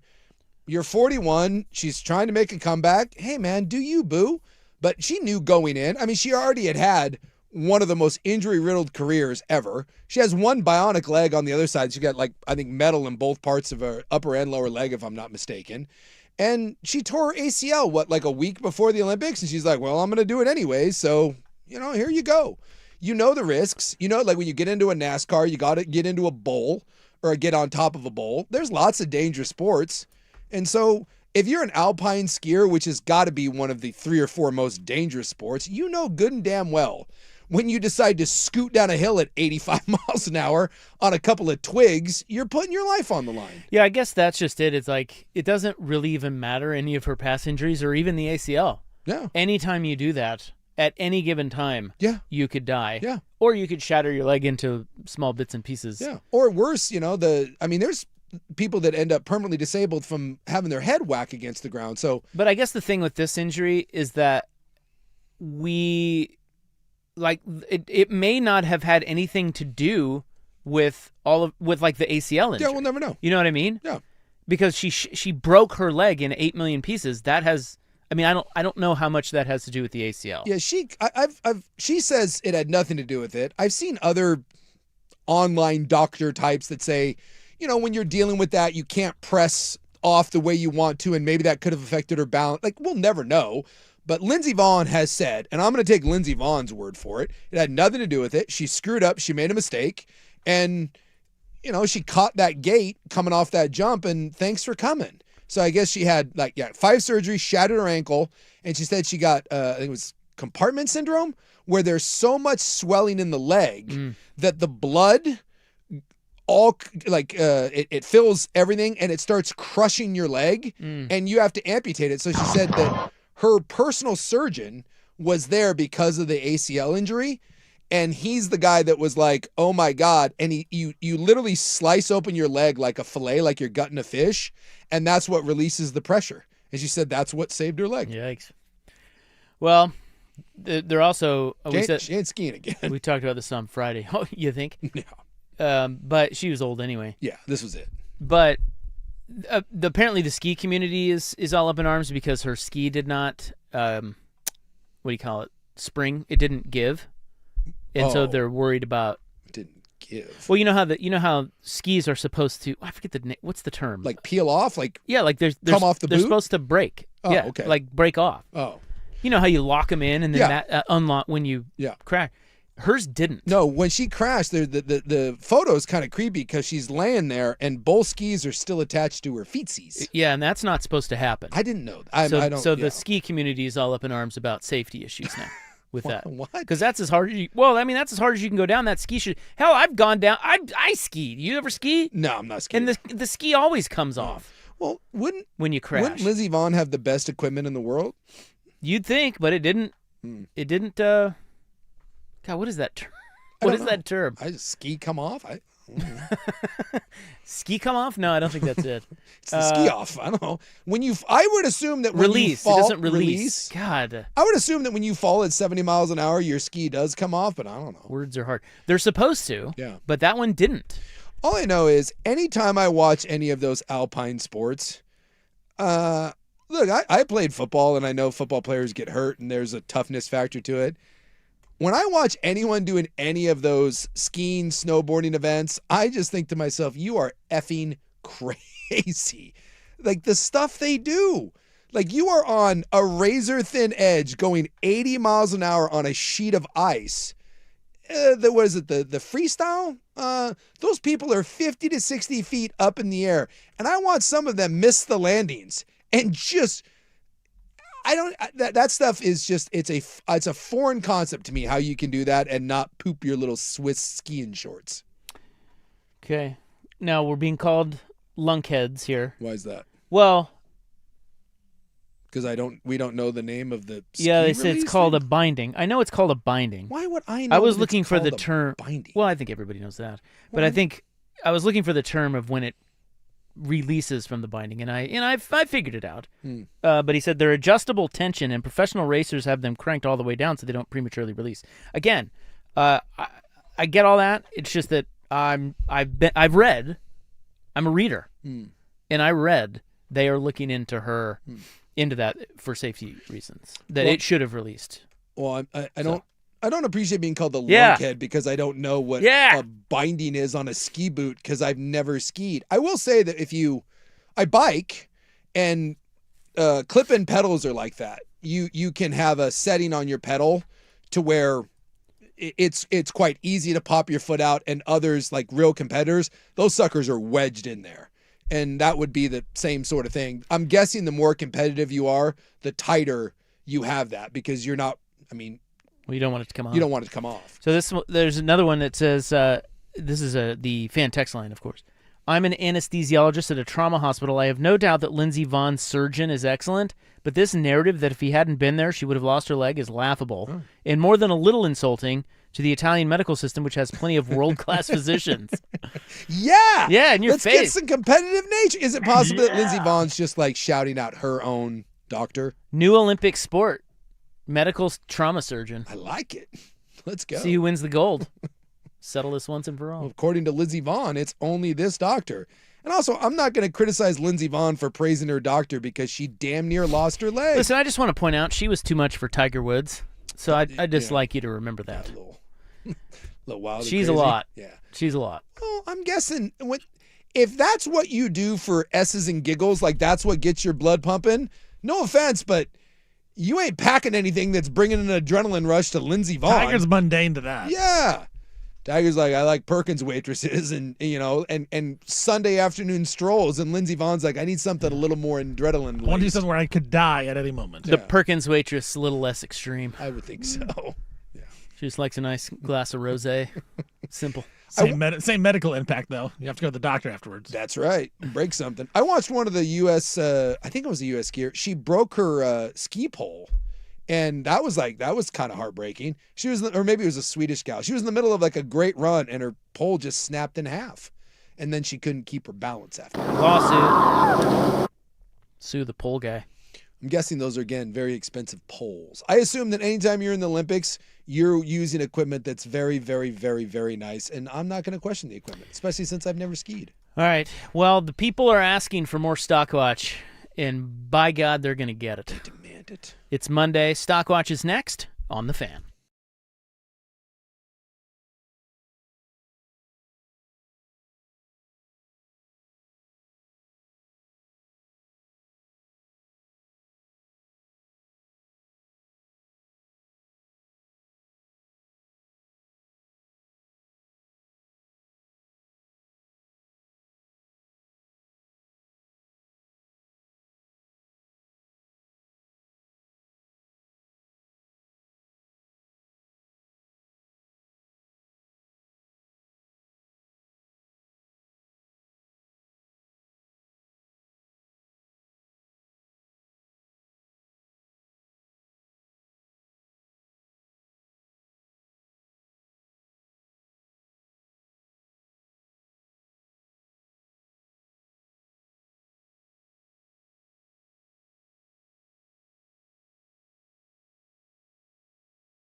All right.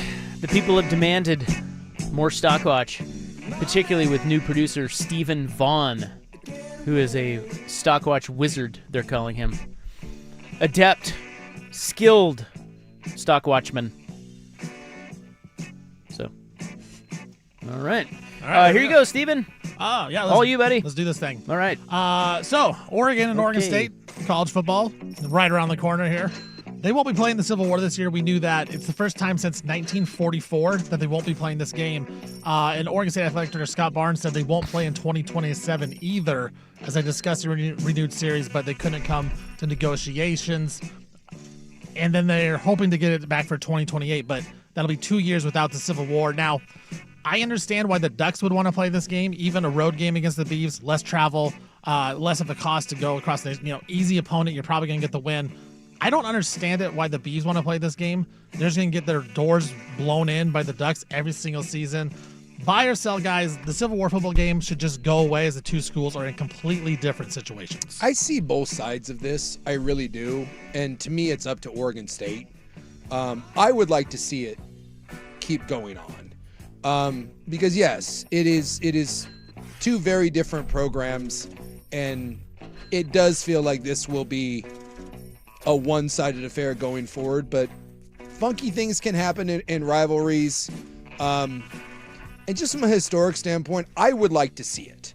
I would like to see it on the hopes that even if it's a close and it's a competitive game, there's something to be gained for it. Plus, Oregon State's going to need the paychecks, and it just means so much to the people. But ultimately, if Oregon State fans and Oregon State players no longer want to see this, I totally get it. But from my perspective, I would like to see this game continue. Stock was...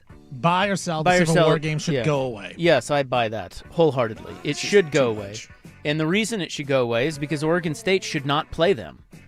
And, it's like if you look at the advantages or like what are the positives of playing Oregon? Well, one, you probably get a pretty good payday, but you can get that elsewhere.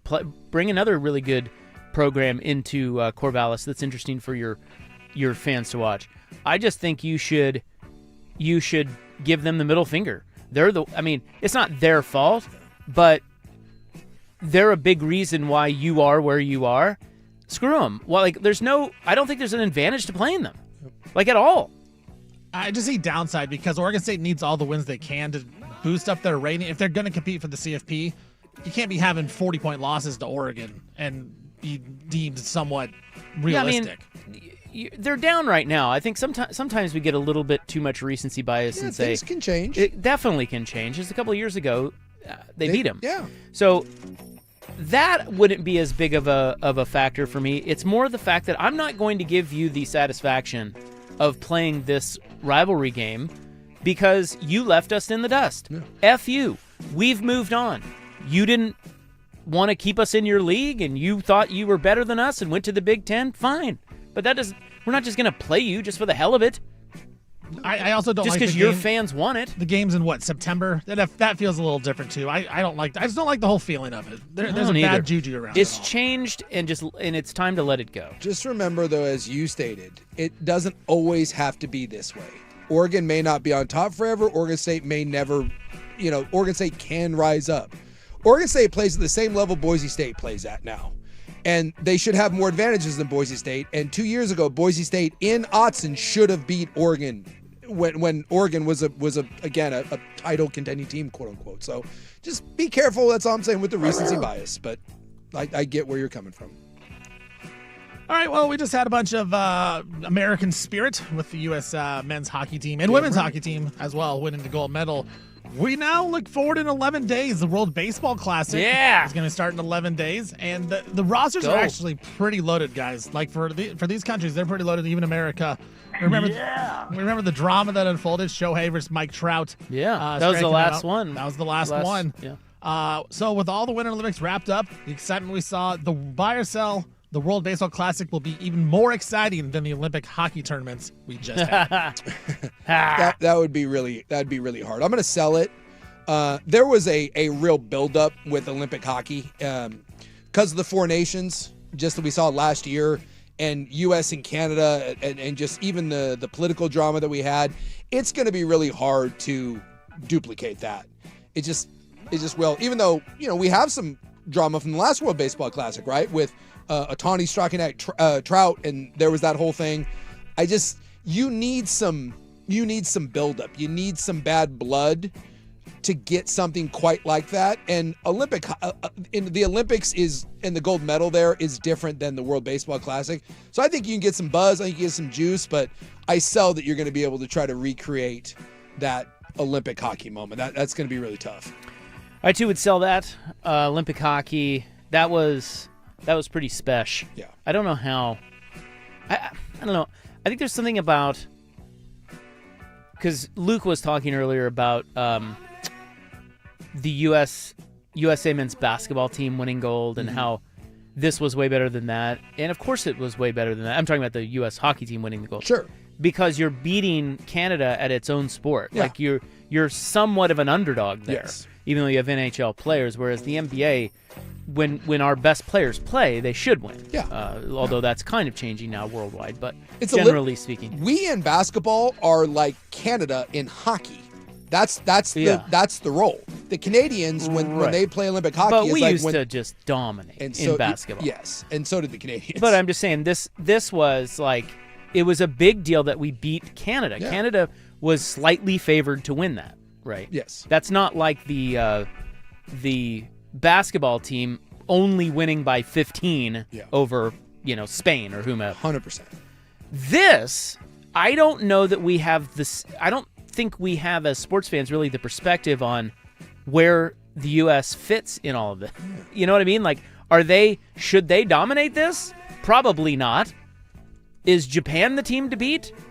Probably, but I don't think we don't have, in other words, I don't think we have the perspective on what it would mean, because we don't really know the teams until we watch them play, and even then we're like, well, who's favored? Who's like, is this a huge victory for the U.S. to win the World Baseball Classic? I just looked it up, and believe it or not, according to internet, I just did a little Google. We are the favorite. We're plus 100. Okay. Well, that's not much of a favorite. Who's next? Japan. At what? 300. And plus 300? Plus 300. Wow. And then the Dominican Republic, and then Venezuela, and Puerto Rico.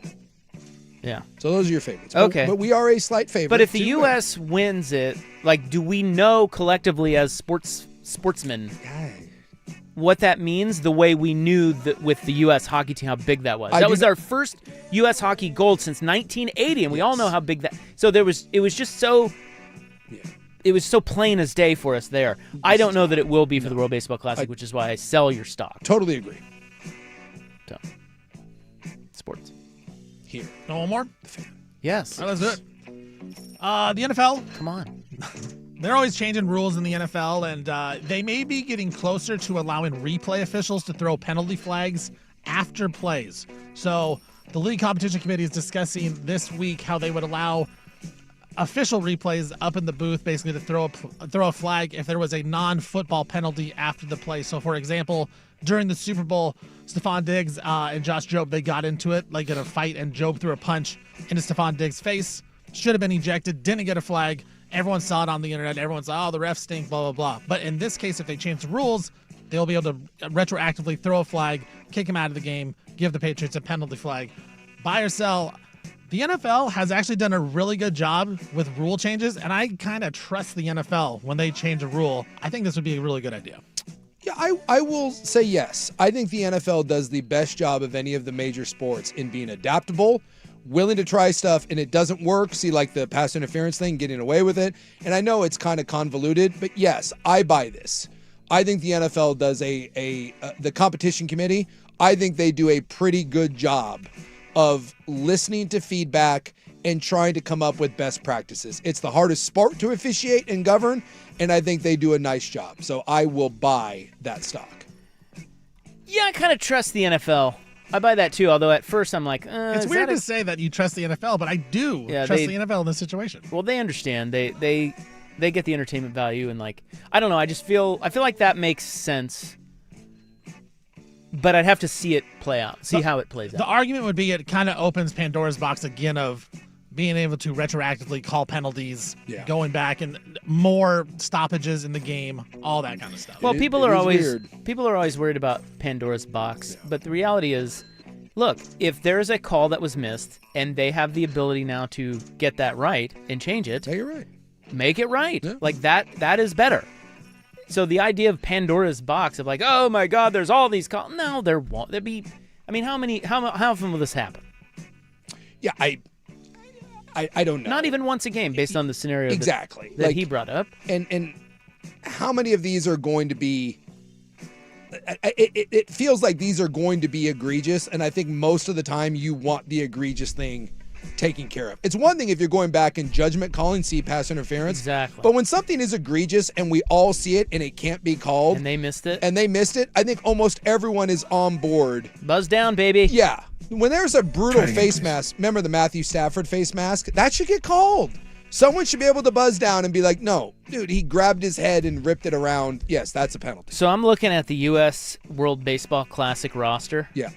Who we got? Well, we've got Scooble. Okay. We've got Skeens. We've got Judge. We've got Harper. We've got Cal Raleigh. Boy, we're pretty good. Yeah, we've got Schwarber. Scooble says he's only going to start one game. Yeah, see, this is my problem. This is why I feel like Japan might be the play at plus 300. Because it'll matter to them. They care more. Yeah. And I think they have a little more camaraderie. Yeah. And a little bit of a chip on their shoulder about beating these spoiled Americans. You know what I mean? And they already did it once. And I will tell you from like... Well, they have Shohei. Yeah. It does mean more to Japan than it does to us. That is a big deal. I mean, over there. that whole Scooble, Since only gonna pitch once. Yeah, see, that right there, that worries me. What does it tell you the difference? So obviously no one wants to get hurt in the World Baseball Classic, but it's at the start of the season when you got a lot of time. This is in the middle of a hockey season, and you got dudes laying it on the line, and no one gave two S's about getting injured. You're out there busting your ass. And I think, again, you see the difference in mentalities of what one means versus the other. So they'll have Shohei, they'll have Yamamoto. Boy, our lineup's really good, though. Yeah, it is. We got Bobby Witt, we got Pete Crow Armstrong. They'll have Seiya Suzuki of the Cubs. They get Lars Nootbaar. Damn, the Cardinals. I forget about old He Nootbaar. somehow is on the Japan. Roki Sasaki will be on that team. I mean, Kikuchi of the Angels. It's a good squad. Good little, this new Matsui guy who's going over to play for the Padres. He's going to be out there. They're pretty good, man. We have Clayton Kershaw. Why? He's out there. He's on the team. Because it doesn't matter as much to us. Why not? Just throw him out there. But our lineup, though, Cal Raleigh or Will Smith, and you're throwing out Bregman and Bobby Witt Jr., and Bryce Harper. Ooh, I forgot to mention Bobby. Yeah. Yeah, it's pretty good. There's the potential for it to be awesome, but I'm with Suk. I feel like the hockey just captivated the entire country, where this may not do it. But it has potential because of just how loaded the rosters are. There's your Stock Watch. It is brought to you by Goldberg Jones. When it comes to divorce, custody, or child support issues, trust Goldberg Jones to help. Call 1-800-DIVORCE. Phone questions answered at no charge. And the news is next. Here's Steven with SportsCenter. Now, from the George McCoy and Warren Allen Sports Desk, a Sports Center update on the Fan Sports Network, 105.1 FM and 1080 AM. First on the Fan, as we were just talking about, Oregon and Oregon State college football. They will not be playing the Civil War this year. We knew that, but the hope was they would play in 2027, but that will not happen either, according to Oregon State Athletic Director Scott Barnes. The two schools were reportedly discussing renewing the series in 2027 as part of a potential 6-year home-and-home deal. That did not come through. Now the negotiations are centered on a shorter series beginning in 2028, which still has not happened either. These two schools have not missed a game since 1944. Then that will happen this next season. Utah Jazz former Blazers center Yusuf Nurkic, he's going to undergo a surgical procedure on his nose this week. They'll sideline him for the remainder of the season. Nurk was actually having a pretty solid year, 11 points, 10 rebounds, 5 assists per game for Utah. Atlanta Falcons, they're planning on using their franchise tag on tight end Kyle Pitts. Pitts had a career-high 88 catches last year for Atlanta. And the Cowboys, they're planning on using their franchise tag as well, and they're planning on using wide receiver George Pickens within this week. He was great after they acquired him from Pittsburgh. He had 93 catches, 1,400 yards, and 9 touchdowns. Another wide receiver that's really good is Jackson Smith-Njigba. He said he's not overly concerned about getting a new contract from the Seattle Seahawks, but when he does get that deal, he expects to be the highest paid wide receiver in all the league, and that would mean an extension worth more than $40 million on average. Jamar Chase, he's the highest paid wide receiver right now. He makes $40.25 million per year. For more sports scores and stories in 30 minutes, I'm Stephen Vaughn from the George McCoy at Warren Allen Sports Desk. Hurt and missing work. Insurance companies acting like jerks. Don't call your mom. Call George McCoy at WarrenAllen.com. The home of the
love your peanuts, man.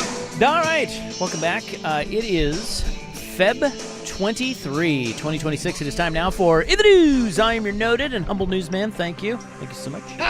Brought to you by the Advocates, injury attorneys at advocateslaw.com. Today is Play Tennis Day. No, I'm with you. I will not. I'm not going to play today. Have you seen the weather outside? Yeah, it's too wet.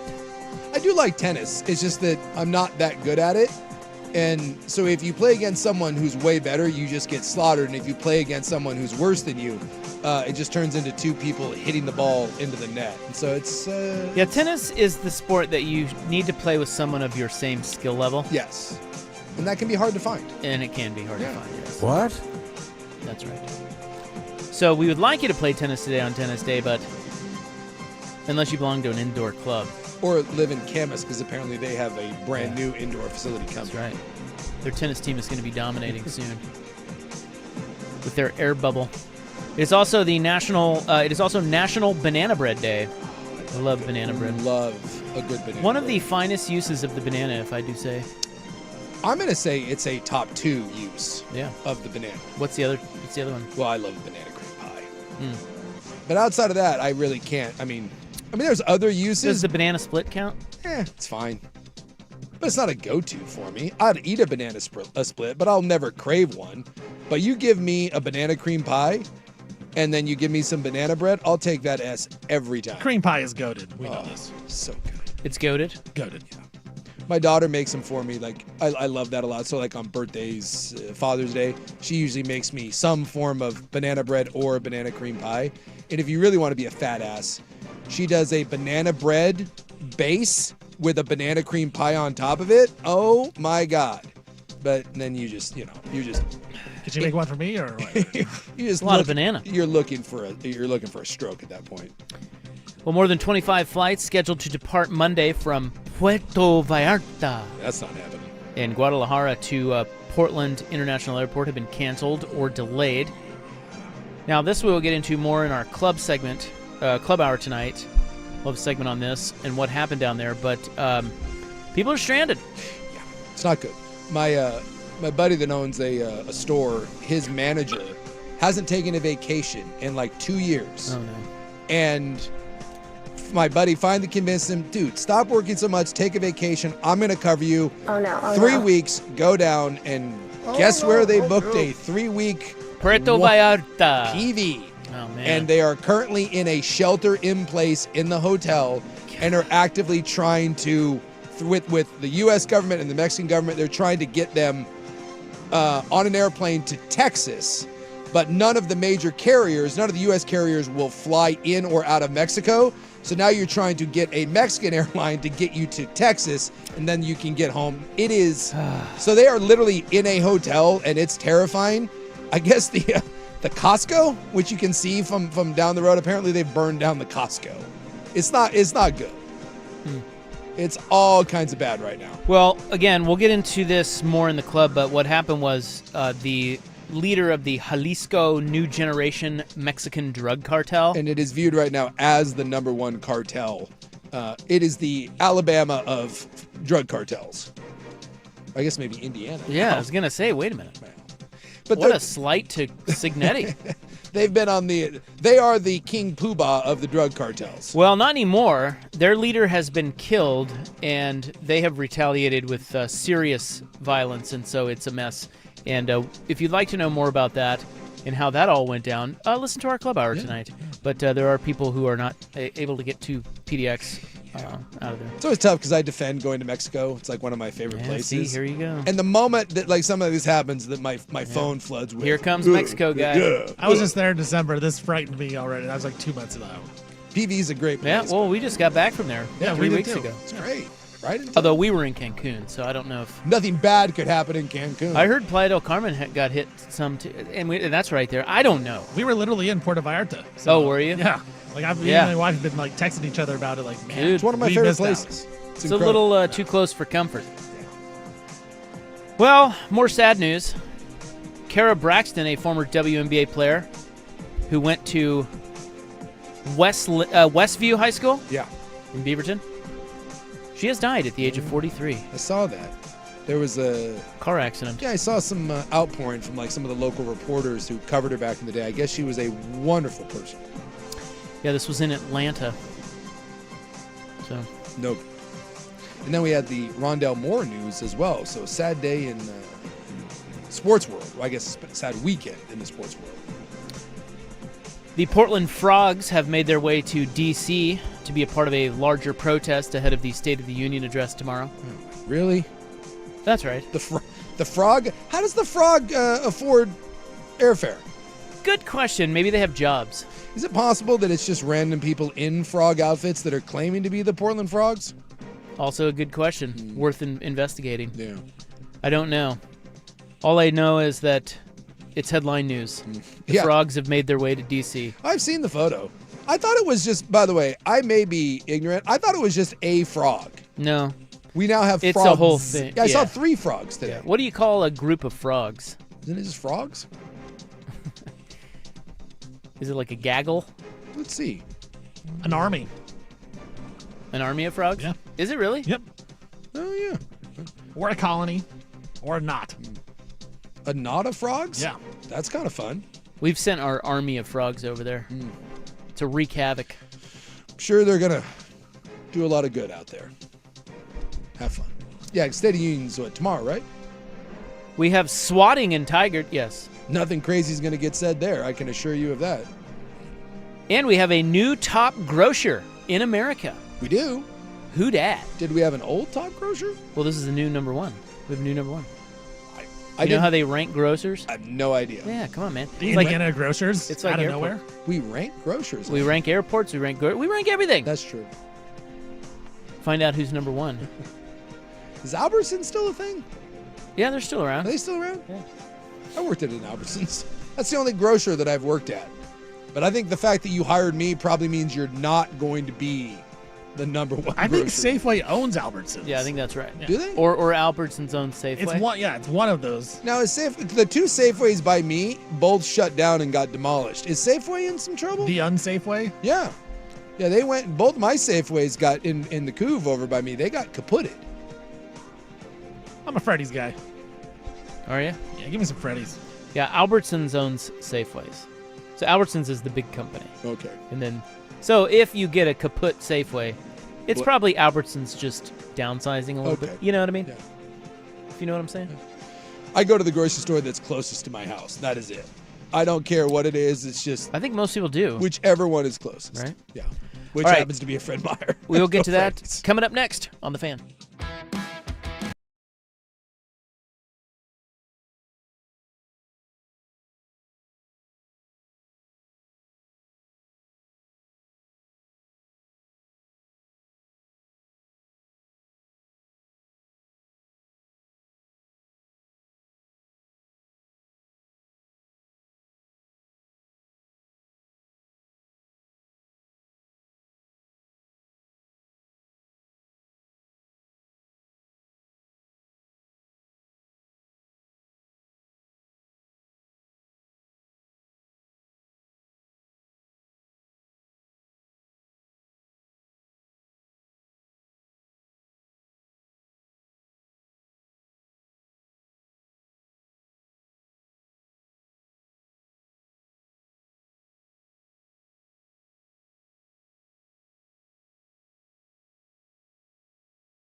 680 AM. No, they were hurting you so bad. Oh, no. Shut up.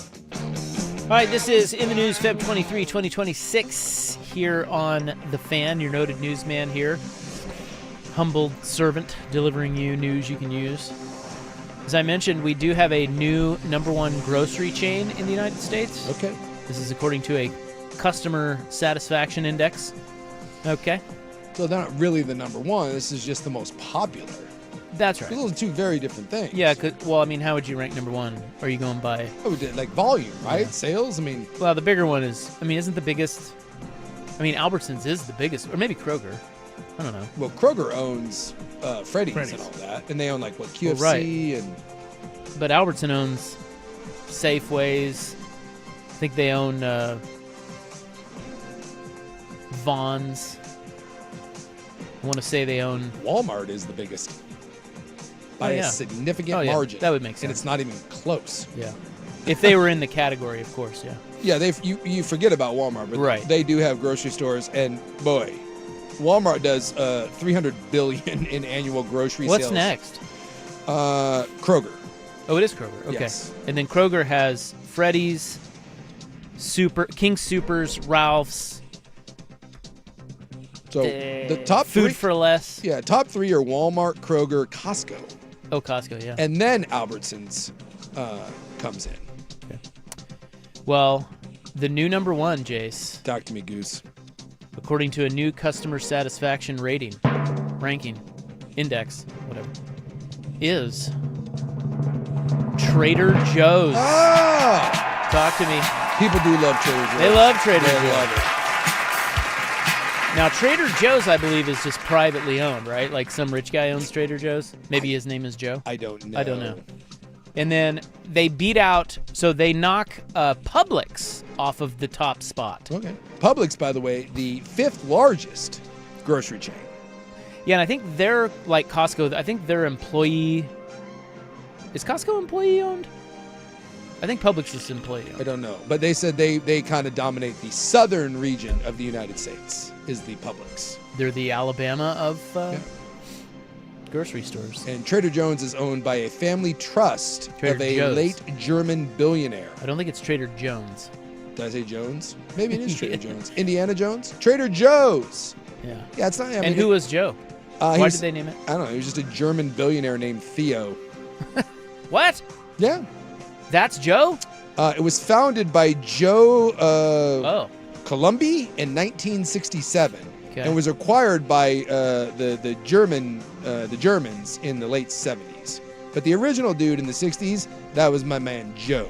All right. But now it's just some German. So they didn't family. they didn't change the name to Trader Theo's. Yeah, Trader Theo or Trader Aldi. That doesn't quite have the same ring as Trader Joe's. All right. But I'm telling you, people love Trader Joe's. Like, it's like a weird... The workers that work there are super nice. Yeah. Like, incredibly nice. Over the top nice. Yeah. Dr. Bestis, Doctor to the Stars, his daughter works at Trader Joe's, and they swear by that place. Good place to work. They have good snacks. Good place to be. Yeah, they do have good snacks. Yeah. They have snacks you can't get anywhere else. Yeah, they have various nuts and little crackers. They got to get great queso there. Yeah. Go Trader Joe's. Mm. You can buy plants. Oh, it's a whole thing. Wine. My gal goes to Trader Joe's specifically for like 3 things because she just, I don't know. I think that's a lot of shoppers. She just likes being in Trader Joe's. You get your little Trader Joe's bag. Well, I feel like shoppers, like Trader Joe's isn't that big. No. So what happens is if you are a full-on house shopper for your household, you don't get everything at Trader Joe's. No. But you do get specific things at Trader Joe's. Yes. So she goes, there's some sort of weird truffle oil almond that she gets me from Trader Joe's, and let me tell you. Why is it weird? Well, because it's I don't know, they're kind of oily, and they've got little like parsley flakes on them. They're kind of messy, but God bless America, are those things freaking delicious. They're probably super unhealthy because they're just coated in oil. They sound delicious. They are so good. It's like a Parmesan truffle almond thing, and dynamite. According to one texter, Trader Joe's is the only grocer that's not trying to screw us, and that's why they're popular. Really? They're not trying to screw you? According to that texter, they're #1 on the customer satisfaction index. Shout out TJ's. You know what the #1 thing sold at Trader Joe's is the most popular item? They sell their own Uncrustables. Oh, really? Yeah. They have like their version of the Uncrustable. It's a specific Trader Joe's, and apparently, according to Bon Appetit, that's the best thing specifically at Trader Joe's. So, I mean, that's got to be for the kids, though, right? Like, The Uncrustables are a thing, dude. Did you see the college basketball player uncrusting the Uncrustable? Yeah, it was very weird. yeah, you take the little, seems like redundant. the little edge off the side. Yeah. It was weird. The Well, the it is- Uncrustables having a moment. But isn't it odd that Uncrustables do have kind of a crust? Isn't that odd? Well, it's not crust. It's just it's an Well, edge. it's got an edge. But that's not crust. Well, but that's what people don't like. That's why they're buying Uncrustables. That's exactly But why it's the the- guy but is it's the taking s- it off. But it's not the crust texture. No, The it's crust on regular the bread is different. course. It's regular bread that's just been crimped. Yes. Right. But what I'm saying is the guy wouldn't be taking it off if he liked crust. That's why he's buying an Uncrustable. Why do you put a crust on an Uncrustable? Telling you though, if you want, go to the space room. They have a deep fried Uncrustable dessert. Now, what they need to do apparently is make that with the Trader Joe's Uncrustable, and now you've got the best dessert in Portland. The thing is dynamite. Put a scoop of ice cream on that thing and fry it up. Well, tomorrow we'll get to the swatting news. We've had a couple of swatting instances in Tigard, and the Tigard police are not happy about it. I can't imagine they would be. Same apartment complex, too. I don't really get the idea of swatting. Like, what do you get out of that? People are stupid, and so they Is that, ha ha, funny, funny, is it? scare some people. It's all fun and games until someone gets shot. Oh. Why do people do any pranks in general? If you're a prankster, you're just another word for prankster is douchebag. Cup check. Nobody likes you. No one. No Cup one check. likes you. Ugh. I like the videos where someone's pranking someone and then they just get like their ass kicked. I find that to be hilarious. That is in the news, Feb 23, 2026, brought to you by the Advocates, Injury Attorneys at advocateslaw.com. Coming up next, we will discuss the big Civil War news, and we have another money grab rematch next on The Fan.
Now, from the George McCoy and Warren Allen Sports Desk, a Sports Center update on the Fan Sports Network, 105.1 FM and 1080 AM. First on the Fan, Oregon and Oregon State football. Of course, we knew they were not going to be playing the Civil War this year in 2027, or they won't play in 2027, but they will not play in, will not play in 2026, and now they will not play in 2027. We were hoping it would happen, but they will not, according to Scott Barnes, the Oregon State athletic director.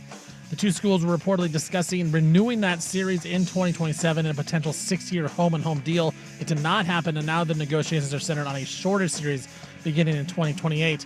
These two teams have been playing ever since 1944, and this next year will be the first time they haven't played since then.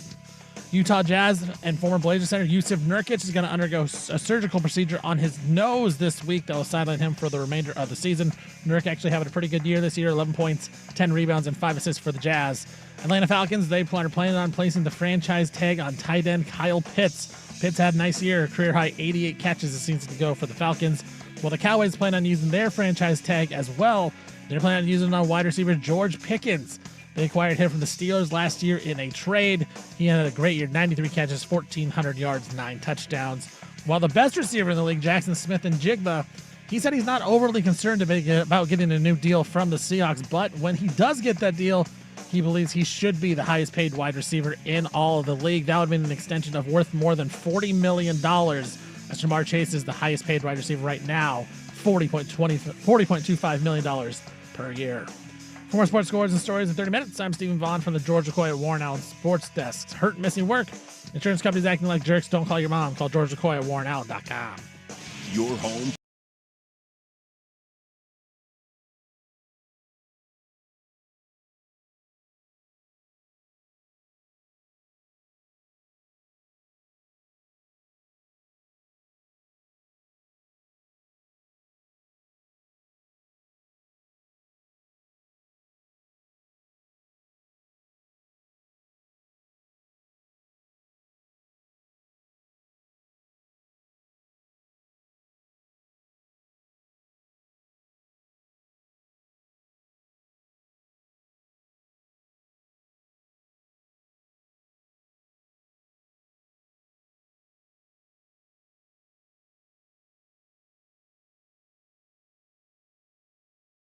All right, welcome back. Hope you're having a nice little Monday. Big show here, real big.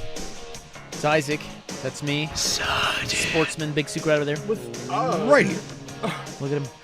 Vaughn Control is indeed in Vaughn Control. Coming up tonight in the club, we will talk about what's going on in Mexico. I have a blow-by-blow of how they killed El Mencho. Yeah. That thing is just that scene down there. And it happens every once in a while when someone kills one of their leaders, they just decide to go scorched earth, and it's quite terrifying. I also have a who should get the money query for you. Very interesting lottery situation has popped up. I think I saw this. Yeah. Yeah. I kind of thought it was fake at first. Not fake. It seems so kind of strange, but I think they said $9 million on the line here. Yeah. It's a lot of dough. Yeah. A lot of U.S. cash. You'll fight for $9 million. Well, I'd certainly try to do what this guy did. Yeah, absolutely. I don't know if he's going to win in court, but hey, $9 million's worth. You got to try. You got to try. You can't just $9,000. Maybe you're like, well, I don't want to put the effort into this. $9 million? Yeah, you give that a whirl. So some headlines here: the U.S. men's hockey team yesterday won the gold at the Olympics. Yes. I don't know if you know that. USA. USA. They sure did. USA. And that matches the women's gold. So both the women's and men's teams beat Canada in the final. Yeah. Both in overtime, by the way. Yeah. I mean, it was just great drama. I thought the Olympics were great. They were good. The Winter Olympics completely roped me in, and what a cool way to cap it off with a win in what was going to be the marquee event. And everyone going into that wanted to see Canada and the U.S. They wanted to see a classic, and you got it. It was phenomenal. And there was some drama along the way to the final. Yes. I mean, there's some really close games. Yes. Canada barely got in there. And so did the U.S. I mean, we had an overtime game against Sweden that we had to pull it out of our arse. Yeah, I'm with you on this Winter Games, but can we stop with the Olympics suck and should go away? Because this happens every year, they pop onto our radar Yes. and we enjoy the living hell out of them. No, let's be honest. The Olympics are just it's just an excuse to sell Coca-Cola and advertising, and NBC make a lot of money off of it, but it's still really cool. Well, tell that to the athletes. I mean, they Exactly. love it, and it's dude, it ropes. We say this, I swear to God, how long have we been together? 20 years? 20 years. How many Olympics have we been through? A lot. And every time Yeah. we're like, oh, that was great. Well, Can't wait for the next one. And then inevitably, while we forget that we like them, we'll have a topic of, oh, should they go away or this? No, they're great.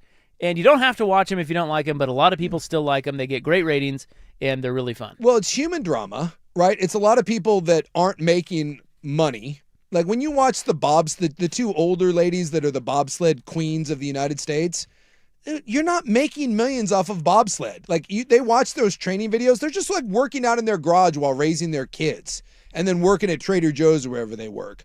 Like, so some of those human interest stories are really cool in that it's just people that have dedicated their lives to this and they're not going to get rich off of it.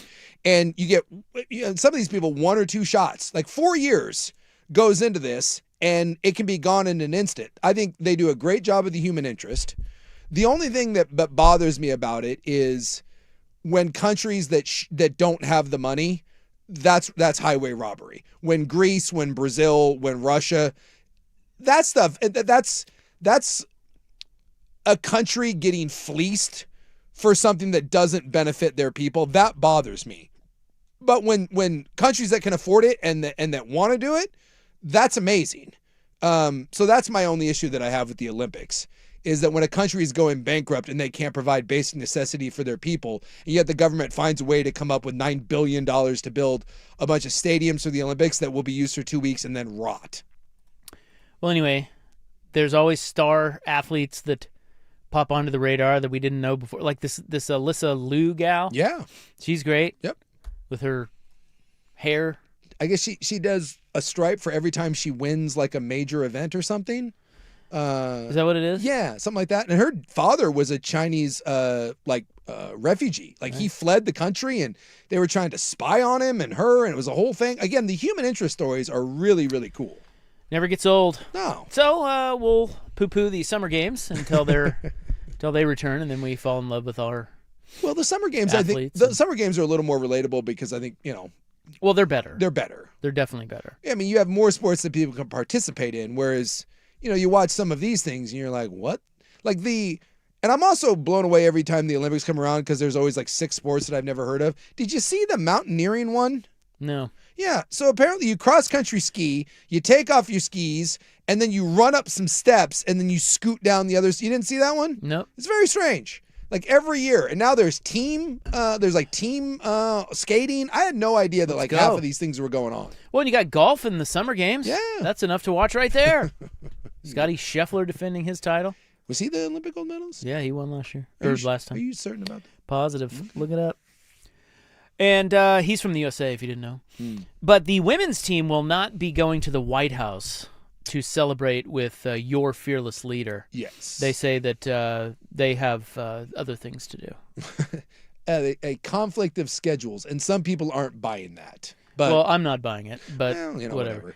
They're saying it's timing, and they have other academic and professional commitments. Okay. Well, the men are going to go. And that's the only thing that disappoints me. For like an hour, it felt like everyone kind of came together, and then again, it turned into something political because like the FBI director was there partying with him, and then the president called in to the team, and of course that pissed people off, and now they're going to the White House because if you go to the White House, people get pissed at you. If you don't go to the White House, people get pissed at you. I just wish that we could have one thing. For a brief moment, I'm telling you, for like an hour after the U.S. beat Canada, it felt like everyone was on board, and it was like such a cool moment. And did you see where they brought out the little kids? When? After the game? After the game. Yeah. So do you I know was watching. Do you know the babackstory behind that? No. So Johnny Gaudreau, who was he would have been on this team about a year and a half ago. Him and his brother were killed by a drunk driver. They were riding a bike in their home. I believe it was in New Jersey the day before their sister's wedding. A drunk driver got impatient behind a car, swerved around that car, and ran over these two brothers. And Johnny, they used to call him Johnny Hockey, he grew up playing with all of these guys. He would have been on this U.S. team. And his wife was there. His parents were there. And I guess they kept one of his jerseys in the locker room the entire time. And after they won, the Kachuk brothers went and got that jersey, brought it onto the ice. And then Dylan Larkin, who plays for the Red Wings, went into the stands and got the children, the Godot children, and brought them out onto the ice and skated them around. And they were in the family. They were in the photo, and they showed the family in the crowd. And it was an emotional moment. That was really, really cool. And then we all started peeing on each other's feet again, and now we're all pissy about it. Yeah, don't look down right now. Yeah. Peeing on your shoes. Yeah. Can't we just embrace something as Americans that was a really cool moment? Here's what I would say. I thought that every interview of the hockey guys, because they're, look, they're kind of meatheads too, they're getting their teeth knocked out and don't really care. Like, that's pretty awesome. But I thought that all of the interviews, I saw 2 or 3 interviews with different guys, particularly Jack, what's his last? Hughes. Yeah. They were very thoughtful. Yes. And they absolutely hit the mark about what that meant. Yeah. And that was cool. That was cool to hear them say that, because I think it's a little different if they feel obligated or whatever. They really wanted that. It was very important to them. And, there's that whole debate, Stanley Cup or gold in hockey. There are some hockey players that are like, this is it. I would rather have this. Yeah. And I think that also makes it that much better, because I just feel like listening to the Americans talk, it was like, wow, I can really get behind those bros. Jack Hughes was saying, he was talking to the Helen, I forget who the gal that scored the game-winning goal for the Americans, the women's team against Canada. He said he had just talked with her like a day or two before, and he said he gave her a hug and was congratulating her, and she said something like, "It's your turn next." And then he goes out and does it, and he was like, he really was emotional. And the Hughes brothers are really good. Like, that's their mom, by the way, helped put together the U.S. women's team. She's one of the people that's highly involved in the U.S. women's hockey team. The Hughes family is so big in U.S. hockey, and they're really good guys, all the brothers. And to hear him afterwards say that, I'm so proud of our country right now. I'm so proud of these guys. He talked about the USA Hockey Brotherhood and how close they were, and it meant something. He's doing it with the missing teeth and the blood. It was like a perfect, iconic moment. That picture of him with the flag draped around him and the missing teeth and the blood, that should hang in the Smithsonian. That was an unbelievable moment in U.S. sports history. It wasn't the miracle on ice, anything like that. The U.S. had been coming close to Canada for years, but that was such a cool moment that even if it was for an hour, I've always said that I get jealous of other countries around the Olympics because it feels like it's a really rallying cry, and we don't have a lot of that. And even if it was short-lived, I thought it was really cool to see the reaction of everyone coming together and supporting our guys and our girls. Where are were the best in the Hugheses world. from? I believe they are from Michigan, if I'm not mistaken. It's just so pure. That's what it is. It's just so pure and genuine in that moment that he's just so excited. He knows that the whole country is celebrated with him. And then, like you said, it just goes away so quickly, which is so sad. But that's just the way that's the world we live in now. Yeah. And it's not going to change. Yeah. So it says they were born in Orlando. Yeah, they were born in Florida, but they weren't raised in Florida. But they grew up in Toronto. Freaking commies. Why did I think that they were? Well, they later moved to Michigan. Okay. Yeah. But they okay. Funny enough, they kind of grew up in Canada. Yeah. We'll just leave that part out. Well, like I said, their mom is very influential in the U.S. women's hockey team, and the 2 brothers are on the team. Both had game-winning goals in this Olympics, and then their other brother also plays in the NHL, but he's a loser, so he couldn't make the team. Imagine. Is his name Cooper? I think it's Luke, if I'm not mistaken. They're actually losers. But it was Yeah. It was awesome. I just thought that was great, and what a cool moment. And then bringing the surviving kids of Johnny Hockey out on the ice, man, that was just. And I know those kids are too young to realize that moment, but I think as they grow older and they understand what their father and their uncle meant to that group and that they were included in that.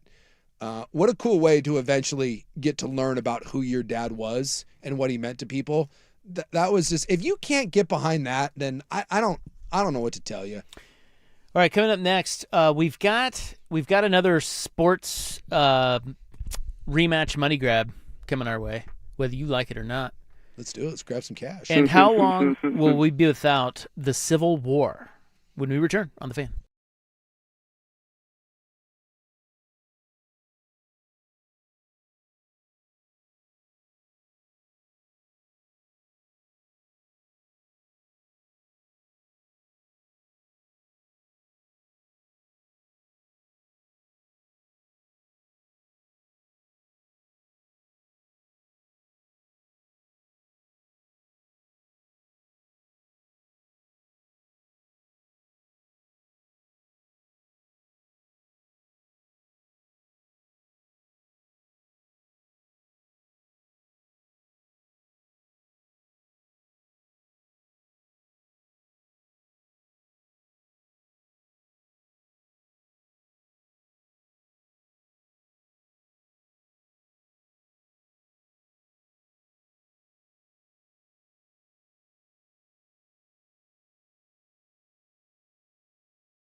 AM.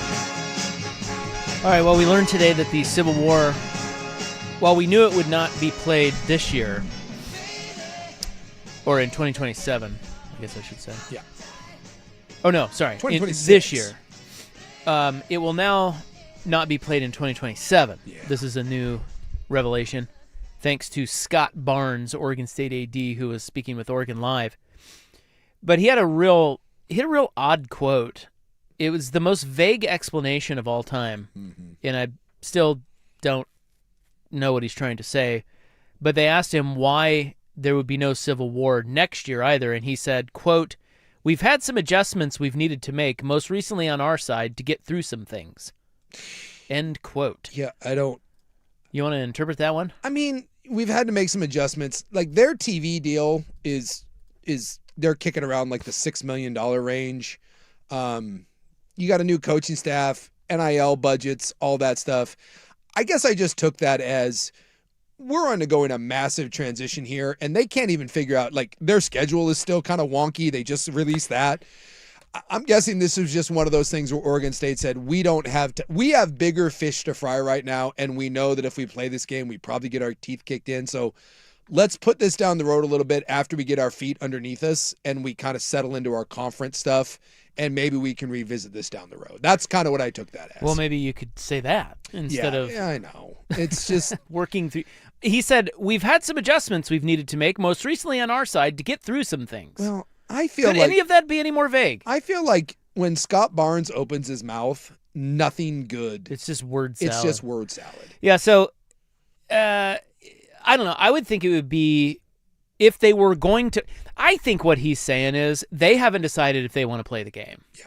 Because I feel like if for all the things that you mentioned, I feel like it's actually easier to put that game on the schedule for next year. Yeah. One, it gets a date done. Two, you don't have to travel far. Oh, actually, the first one will be at home, so it's a home game. Three, you make a bunch of money off of it. Yeah. So it's kind of a win-win if you wanted to play the game. I think what they're trying to figure out is if they want to give them the middle finger permanently. Yeah. And I think that's very fair that they're trying to figure that out. And you got to remember, too, there may be a case of, well, Oregon may want to play it at their place. Maybe they don't want to go back to Corvallis and play it. If it's in Corvallis, then what sort of money is exchanged? You know, there's, you know, you mentioned earlier, we'll just get someone else to come to Corvallis. You're not going to get a team of Oregon's caliber or anywhere near it to come to Corvallis. No, that's fair. That's not. Well, he said they're working on a home and home. Yes. And so that is true. That's if you're going to get a high-level opponent like Oregon, nobody will do a home and home with you. No. Unless it's Oregon. Yes. So he said that they are talking about a 4-year home and home that would begin in 2028 with Oregon State hosting. But, you know, the series goes back to 1894, man. Yeah. So they won't meet this year for the first time since 1944. And now we know they won't meet next year. If I'm being honest, I think this probably does it. I mean, I don't think this is coming back. BYU and Utah, which has been going on forever, that's the Holy War, that went away for a bit.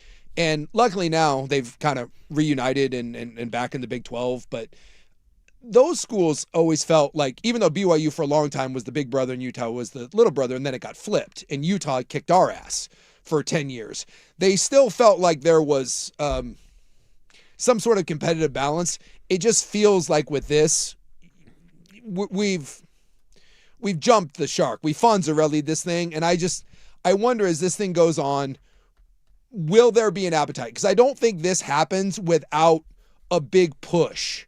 And I don't think Oregon gives two flying you-know-whats. If you go to Oregon fan, Oregon player, whatever, I don't think they care. So this goes back to the onus on Oregon State.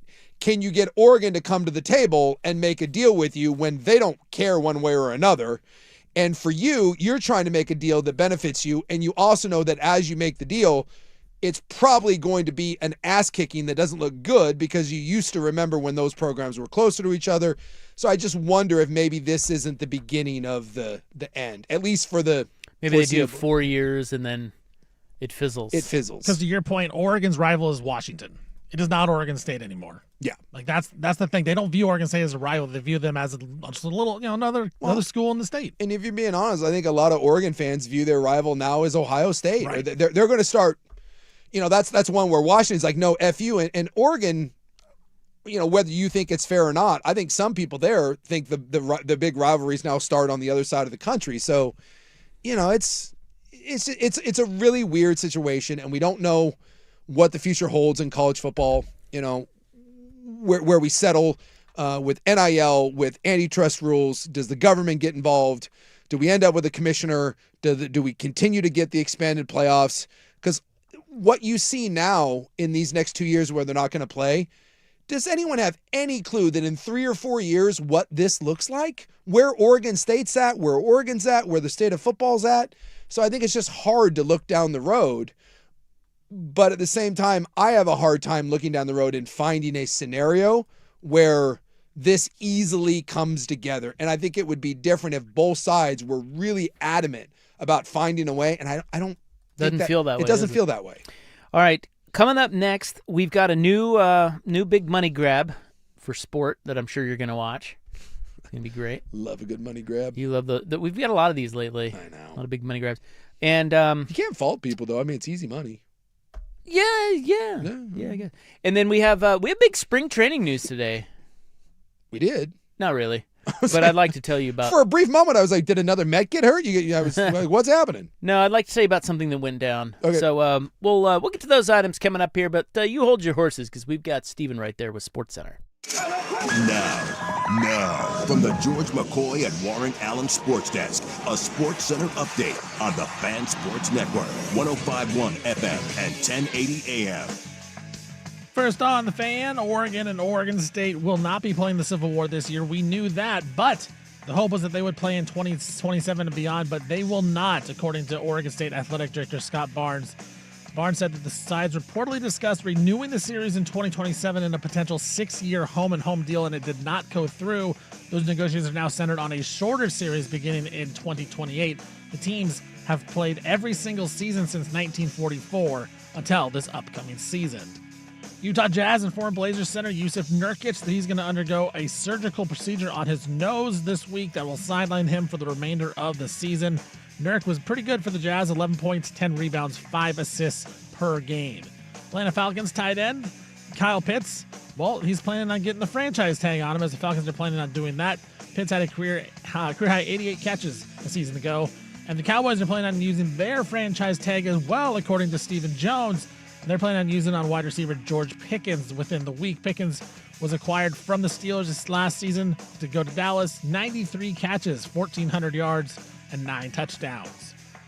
NFL Offensive Player of the Year, Jackson Smith-Njigba. He is looking for a new contract, but he isn't overly concerned about getting one done soon. But he said when he does get it done, he wants to be the league's highest paid wide receiver. That would be an extension worth more than $40 million in new money, as Jamar Chase is the league's highest paid receiver in terms of annual average salary at $40.25 million per season. For more sports scores and stories in 30 minutes, I'm Stephen Vaughn from the George McCoy at Warren Allen Sports Desk. Hurt and missing work. Insurance companies acting like jerks. Don't call your mom. Call George McCoy at warrenallen.com. Recruiting with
Well, we had Ronda Rousey coming out of retirement to fight someone. I don't know. Gina Carano, who Yeah. is not a good fighter, never was a good fighter, but she's a celebrity and is hot.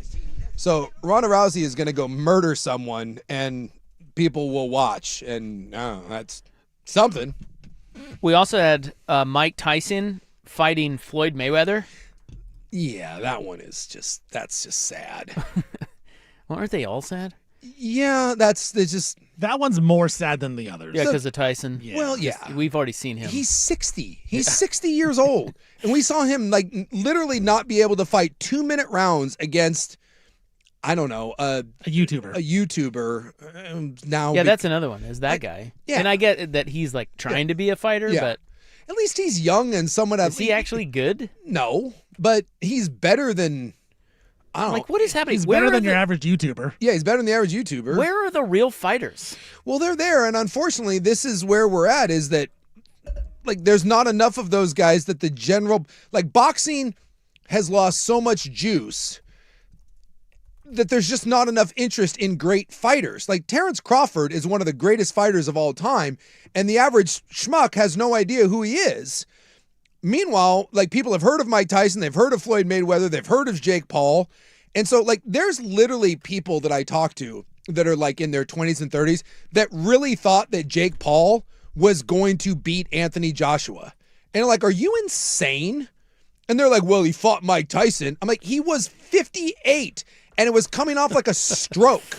What do you but because it's right, he did have a stroke right before the fight. But because it's Jake Paul, and Jake Paul does the Trump thing, and if you just say something enough and you say it with enough conviction, people believe it. Is it just because the UFCs became more popular?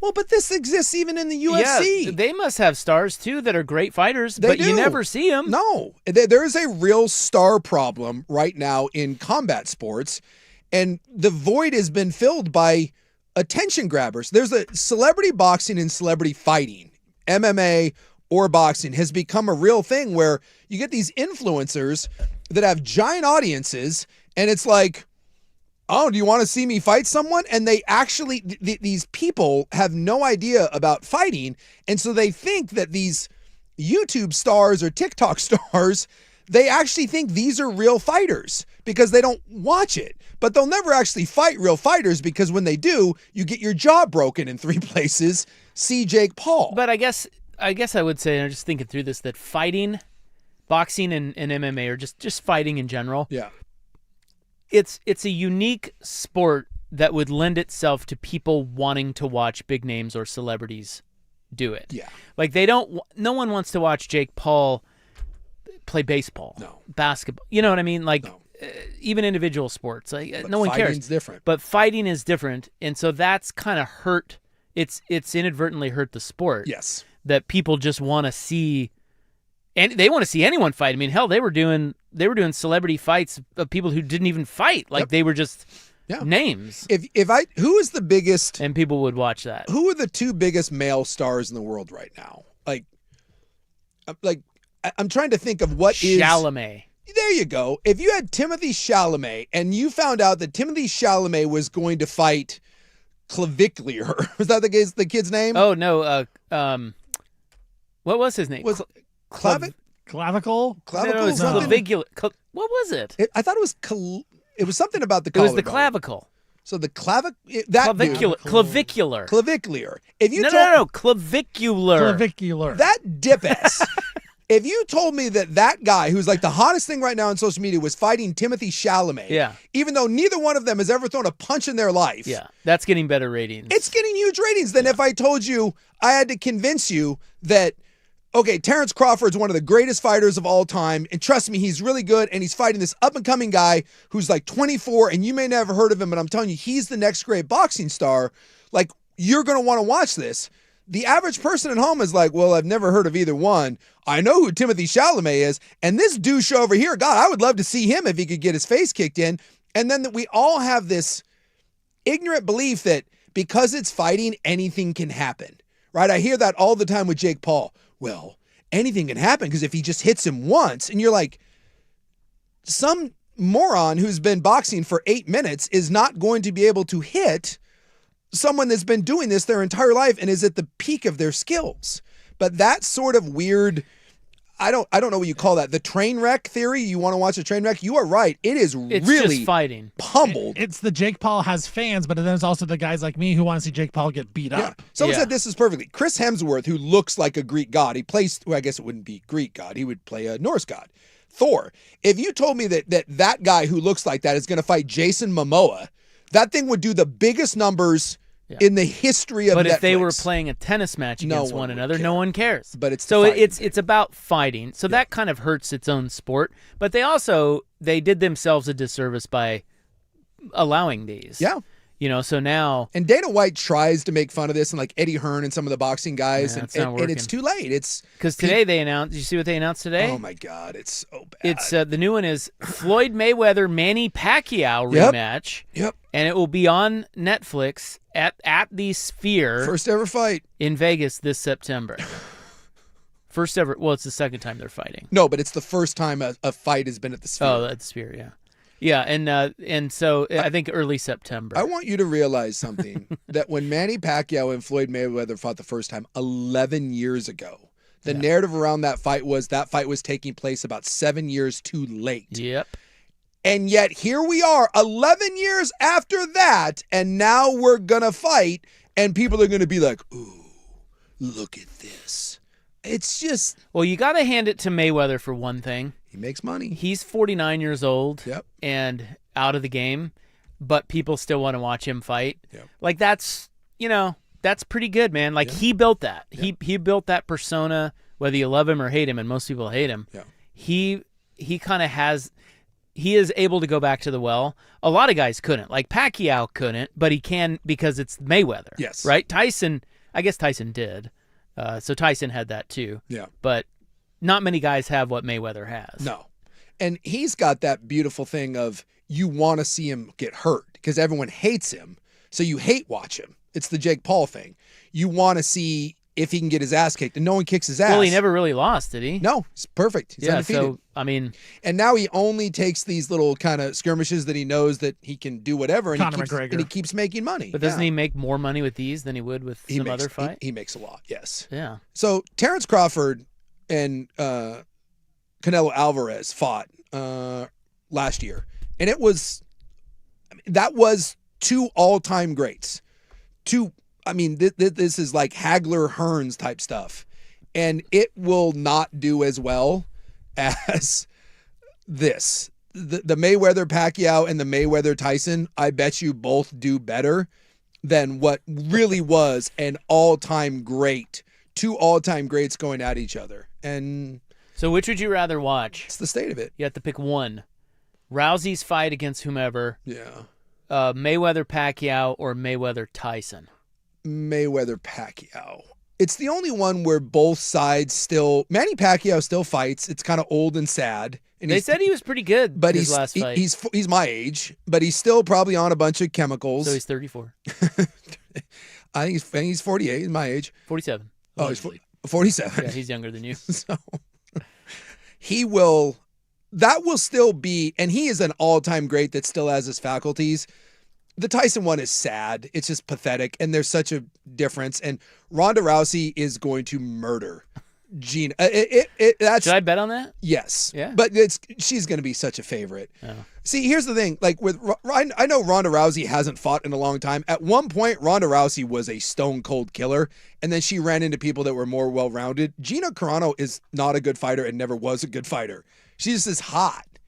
And well, there's your matchup. Yeah, that's the matchup. That's what everyone wants to see. So choosing that one. It's sad, but the 50-year-old fighting the 47-year-old is by far the most competitive, and therefore what I think is the most interesting, and it's the least gimmicky fight. Floyd Mayweather, what's he even like? Like he's 49. No, but I don't know what he fights at now because he's not in the same shape. But like he fought at like 145 pounds. Mike Tyson was a heavyweight. Yeah. But he's 60 and he may die. Like before the Jake Paul fight, like he had to like get off an airplane due to a medical emergency, and there's times where he has to walk with like a cane and a walker. But he got his butt out that one time. He like pulled his Yeah, his robe down and he's naked underneath. What do we do? Now, do you think that they will get with these guys and set up a little? Yeah, I think so. Set it up so that it's not so one-sided. I think Floyd and Mike will probably, and I think Floyd does with a lot of his exhibition fights. I think I know he had this with the Paul brother. Floyd Mayweather fought the other Paul, and had Floyd wanted to, he could have. There's a time where he didn't. Well, I felt like that was even with Jake Paul and Tyson. Like Jake Paul could have just knocked him out because Tyson couldn't move. I think there is a somewhat of, yes. I think there is a little bit of that, yeah. Gina Carano and Ronda Rousey, I don't think so. I think Ronda Rousey is going to rip her arm off. Well, don't some people think that the current UFC, I don't watch UFC, but don't a lot of people think UFC is kind of set up in this way? In that they're trying to promote certain people for the very thing that we're talking about? Well, they need stars. Exactly. Well, that's what I'm saying. So somebody that they think, like there was one recently, my kid told me about it. It was the Patty Pimblett guy. Yeah. That guy. Yeah. Apparently he's terrible. He's not terrible. He's just not. But what it was told to me is they were trying to promote him Yes. because he's a big personality. Yes. And they think he sells tickets. Yes. But he's not that good. No. So there is an element of there are groups of people who believe that they are helping him get to the top. Yeah. Because he can't do it on his own. Yeah. So in the UFC, you do eventually have to prove it. But like Patty was a good one. Sean O'Malley was another one. I don't know But if Patty lost, though. He lost. So they gave him this big fight, and he got his ass kicked. So Sean O'Malley was one like this. Like if they come along, they need the next Conor McGregor. They want someone that's a transcendent star. And so, yes, they promote people, but the problem is they eventually run into a little Dagestani guy with a neck beard who just kicks the living hell out of him, and then you're like, eh. And that's not marketable. No.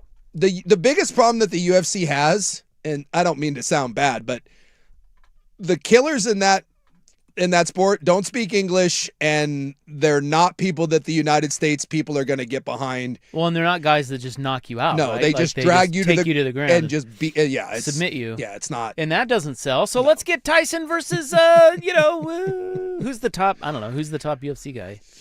Oh, who's the best? If you wanted to fight like the heavyweight, it would be like, well, I mean, he's not there anymore, but John Jones is the. No, but I mean, like currently, isn't John Jones in prison? No. No. Shouldn't he be? No. Oh. He's got some problems, but Tom Aspinall, but he's the heavyweight champ. Tom Aspinall. Yeah. Well, I rest my case. Francis Ngannou, if you will. I'm sure they're great. But... Cyril Gane, I don't know. The UFC and boxing in general lack star power, which is why there is a need to find these celebrity names.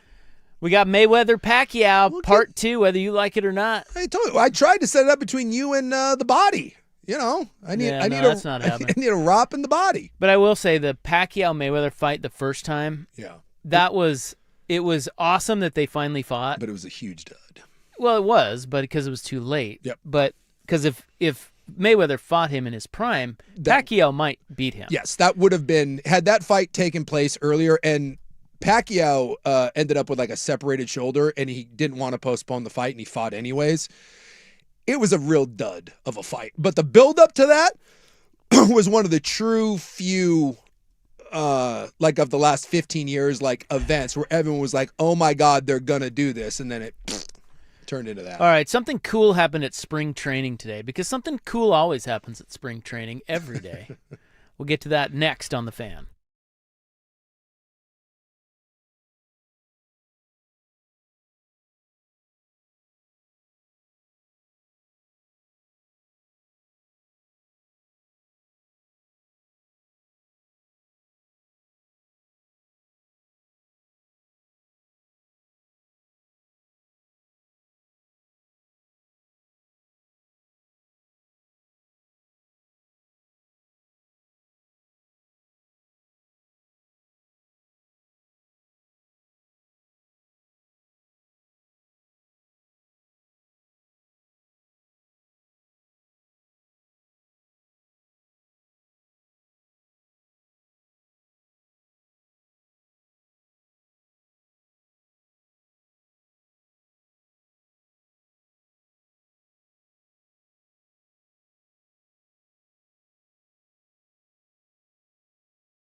on the Fan Sports Network, 105.1 FM and 1080 AM. All right, before we get to the club, we'll talk about what's going down in Mexico. Little spring training nuggie for you today, because baseball's awesome, and it's almost here. Well, it's here, but, I mean, opening day is almost here. We had a guy hit – he singled into a triple play. He singled into a triple play. Yes. That happened today. How do you – I'm going to need – I'm trying to run this through my head, and it's not Well, computing. you know, totally random. Okay. But a guy for the Cubs are playing the Giants. Guy for the Cubs singles to right field, bloops one in there, and there were runners. It looked like there were runners on first and second. So let's see, 1, 2. Maybe there was only a runner on first. No, there were runners on first and second. On first? Yeah, there was runner on first and second. So the guy from second base stops on third. Okay. Okay. And the guy from first base chucks around second, heads towards third. Okay, I see it here. But the hitter runs to second. So again, he's singled. So there's no outs. No. But he gets thrown out trying to stretch it into a double. They throw over to third, and they tag out the guy because there were two guys on third. The guy from second didn't score. He stayed there, and the guy from first went over there too. So they tag out one of them. He's out. That's a double play.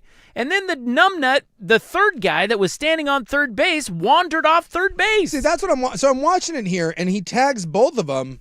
Yeah, but only one of them's out. If they're standing on the base, it's only one out. So the other Correct. The other guy left the base. He was not thinking. He pulled a Steve Lyons. Oh yeah, and they tagged him.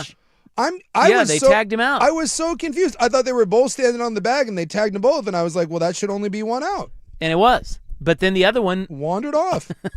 Well, I'll be damned. Yeah, good times. You see, they're very focused, the Cubs already. That is on the season. Do you think anyone cares, or does everyone just make fun of it? No, I don't think they care, but yeah, not in spring training. The best is the ump who casually just is like, yeah, you're out, and now you're out, and everyone's you're out. standing around. Everyone's out. No one can believe it. Yeah, the Giants are running off the field laughing. the Talking Baseball account said the Cubs forgot how base running works. Yeah, they did. I mean, that is some really bad. Like, dude, find me a worse single play of base running. No, I can't. At least the guy at first, he was hustling and just got caught. Well, that was the hitter. That was the hitter. Yeah, like he's not at fault. So he's out. He's out. But his was just like he didn't realize they were going to cut off the throw. But why did the guy stop on third base? Yeah, I don't know. And then why did he then wander off third base? Well, and then why did the guy from second go to third? I guess he had to go to third because he saw the guy running for second. But honestly, when that guy started running for second, he was already almost a third. So it's like, I tell you what, it's wild out there. Oh, I love Isn't that great? I love spring training baseball because when you go down to it, there really is a I don't care moment. Remember last year I went down and we had to play the fun game of who the hell were the Kansas City Royals because they kept putting people in the game that weren't on any roster. Right. There was like we were trying to find out who 97 was, and like you couldn't find it anywhere. We had to do like an educated guess. We're like, I think it's this guy. Yeah, well, he didn't make the team. No, he did not. Stacked team. Yeah. Hard to make that roster. All right, bitch. Coming up next, let's get to what's going down in Puerto Vallarta. I don't like when you do that. I don't either. It's not very good, is it? No. It's not like Swigard when Puerto Vallarta. Yeah, it's weird. I can't do it. No. So I'm just going to say Puerto Vallarta. That's probably Puerto Vallarta. I don't know. It's in Mexico, and I tell you what, all hell's breaking loose. Where are you from, America? That I am. Sounds that like it. is next. We have a blow-by-blow on how they took down El Mencho. And then I looked up El Mencho. I was expecting something different. Yeah, I know. He looks like a dork. Right? Like, well, same with El Chapo. I would like to point out, in no way am I saying that was Isaac Robb. I thought he looked awesome. Yeah, I thought he looked better than he was a handsome Devin. He was a dork. I'm very careful. I don't know where. And by the way, he's dead. That's I Isaac don't Robb. care. That's Isaac Robb over there. Yeah, saying that's that, everyone? Isaac Robb. I don't know where that reach is, and so I would like to say that he looks like a handsome and powerful man, and I'm sorry that he's gone. See, what I would like to say is whoever takes over for him, I'm sure is quite handsome. Thoughts and prayers. Yeah, T's and P's, baby. T's and P's. All right, we'll get to that next on The Fan.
Now, from the George McCoy at Warren Allen Sports Desk, a Sports Center update.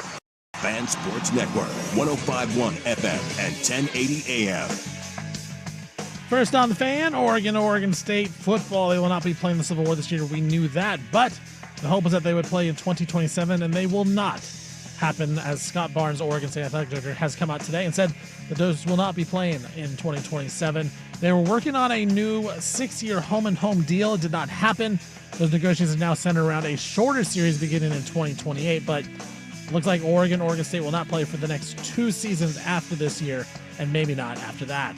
Utah Jazz, the former Blazers center, Yusuf Nurkic, he's going to undergo a surgical procedure on his nose this week that will sideline him for the remainder of the season. Nurk has having actually a pretty good year, 11 points, 10 rebounds, 5 assists per game for the Jazz. Atlanta Falcons, they plan to franchise tag tight end Kyle Pitts. Pitts had a career year last year, 88 catches. According to team executive Stephen Jones, the Dallas Cowboys, they plan on using their franchise tag as well, and they're planning on using on George Pickens within this week. Pickens was acquired from the Steelers a season ago, had 93 catches, over 1,400 yards, and 9 touchdowns for Dallas a season ago. While Jackson Smith and Jigba for the Seahawks, he is looking for a new contract. He also said he's not overly concerned about getting a new deal, but when he does get that deal, he believes he should be the highest paid wide receiver in all of the NFL, which would mean an extension worth more than $40 million on average, as Jamar Chase is the league's highest paid receiver in terms of annual average per season at $40.25 million per year. For more sports scores and stories in 30 minutes, I'm Stephen Vaughn from the George McCoy at Warren Allen Sports Desk. Hurt and missing work?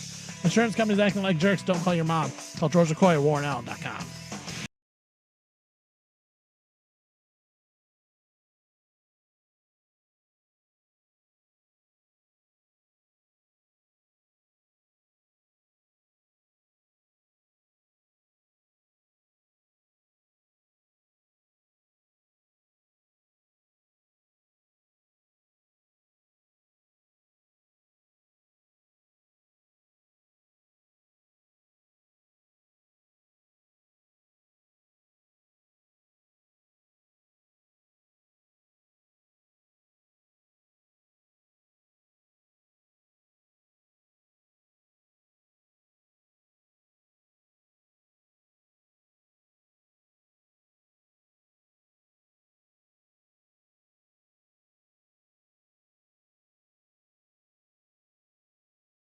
Google me, bitch. Oh no, oh no. Well, my.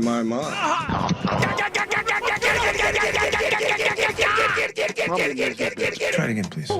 Are you raising your voice at me? Come on, Rob! Yeah. Okay, we apologize. It's time for the club, baby. Yeah. On 105.1 and 1080, The Fan. Hoo-wee. Wow. All right, welcome back. We have what I believe to be kind of a first in Mexico. You know, we caught El Chapo, you know, and put him in prison. I think he's in that Colorado prison that's supposed to be inescapable. Yeah, it's the Supermax. We send all the big federal prisoners there. I think the Boston Bomber's in there. Whoa. I think Timothy McVeigh. Did we put the needle in McVeigh yet? Yeah, he's gone. Then the other guy that was involved in that. Yeah, we put all our big Fed bads in that Supermax in Colorado. Yeah, they call it the Alcatraz of the Rockies. Yeah, you ain't getting out of there. Stuff's. I saw a little thing on like the Discovery Channel once where they talked about it. And it's our fortress of solitude. Would you root for El Chapo to get out of there, to like escape? Just to. Just so, yeah, because they're saying it's like the most secure prison in the world. Look, here's the thing. No, what if he did? Because he's a murdering son of a gun. But if he did, would I be interested in the story of how he did it?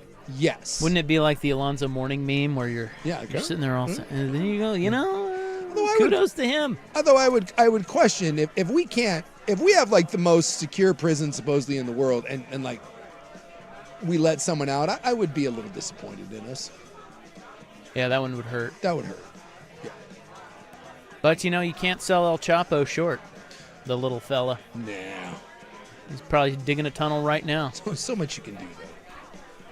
So, the reason I say it's kind of a first, correct me if I'm wrong, but this is really one of the first times, at least I remember, in recent memory where the Mexican government actually took down a drug kingpin. Yeah, that usually doesn't happen. No, because they're all in bed with each other. Well, that and then when it did happen, or when one of them gets killed in general, it usually turns into kablooey, which has happened here. So yes, this does feel like this is a fairly new. This is a new thing. Yeah, and I know that good for them, by the way. Our intelligence helped them find this guy. Yeah, El Mencho. Mm-hmm. But they still, like this woman who's the head of, she's the head of Mexico, the president of Mexico. I forget her name. She got to be sweating bullets, don't you think? I would think so. Like, yeah. If we read a story within the next month that she's dead, is that going to shock you? No, not in any shape or form. Because these cartels don't mess around. No, and I don't know what to make, because like there's all these things going around now, and so it's like you don't know what to believe. Have you seen the flamethrower video? No. Yeah, I've heard of it though. Yeah, there's the Jalisco New Generation, right? That's the name of the cartel. Well, yeah, El Mencho was the head of that. Yeah, and they killed him. I'll tell you how they did that in a second. So there's a video going around where the guy's got a sweatshirt with the that would be what CJNG, yeah, and he's flamethrowing someone tied to a tree, and it's just like it's crazy stuff out there, man. And you're like, because you hear all the stories, but like to actually see the footage of it, and I guess they're releasing these images now, and then like you see video of them like they're just like shooting at airplanes, they're blowing up like parts of the airport, they burned down a Costco, and this thing like sounds crazy. I mean, imagine like that happening in the streets of the United States, where just like a drug cartel just like goes into a major city and just starts blowing up PDX, and then God forbid they light a Trader Joe's on fire. Enough's enough. Yeah. I draw the line at Trader Joe's. Yeah, woo. That's when I protest. Yeah. Take it easy. By the way, I didn't know I didn't know flamethrowers were a thing. But apparently they got flamethrowers. Well, so apparently the president says that there were like 250 blockades. So what happens is when a kingpin goes down, particularly at the hands of the government, the cartels get a little pissed off about that. And then they target federal highways and things. Like, they're not really targeting civilians, but they're targeting government officials and soldiers. Yeah. And apparently they have killed 25 Mexican National Guard. They have died since the violence began. Because this was Sunday. They got this guy, the kingpin guy. And so they've already killed 25 government people. And then I guess there's 2 special ops guys from Mexico that are injured, that were injured in the firefight. But here's what they did. Apparently, someone who was driving a lover of El Mencho to his whereabouts spilled the beans. So this woman, I assume it's a woman, maybe not, maybe he's gay, I don't know. It's 2026, anything goes. Whoever it was going to see him for the weekend in his hideaway, because they never know where these guys are, right? Yeah. And this person who was driving her or him told the government where she was going. She told him where El Mencho was. So they informed officials on Friday. They monitor the I assume the house. She leaves on Saturday. They see her leave, and El Mencho is not with her. He stayed, so they know he's there. And this was about 3 hours outside of Puerto Vallarta. One of my favorite places. So they say, hey, we should go arrest his ass. And that's what they were trying to do. But, and if anybody's ever seen the real-life documentary Narcos, you would know, you don't just get arrested. No. It's a firefight. Yes. They don't take, it's not like they're like, you can arrest me and then we'll fight in the courts later. Right.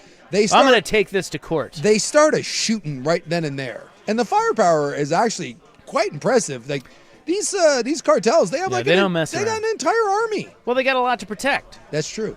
A lot of money. Yeah.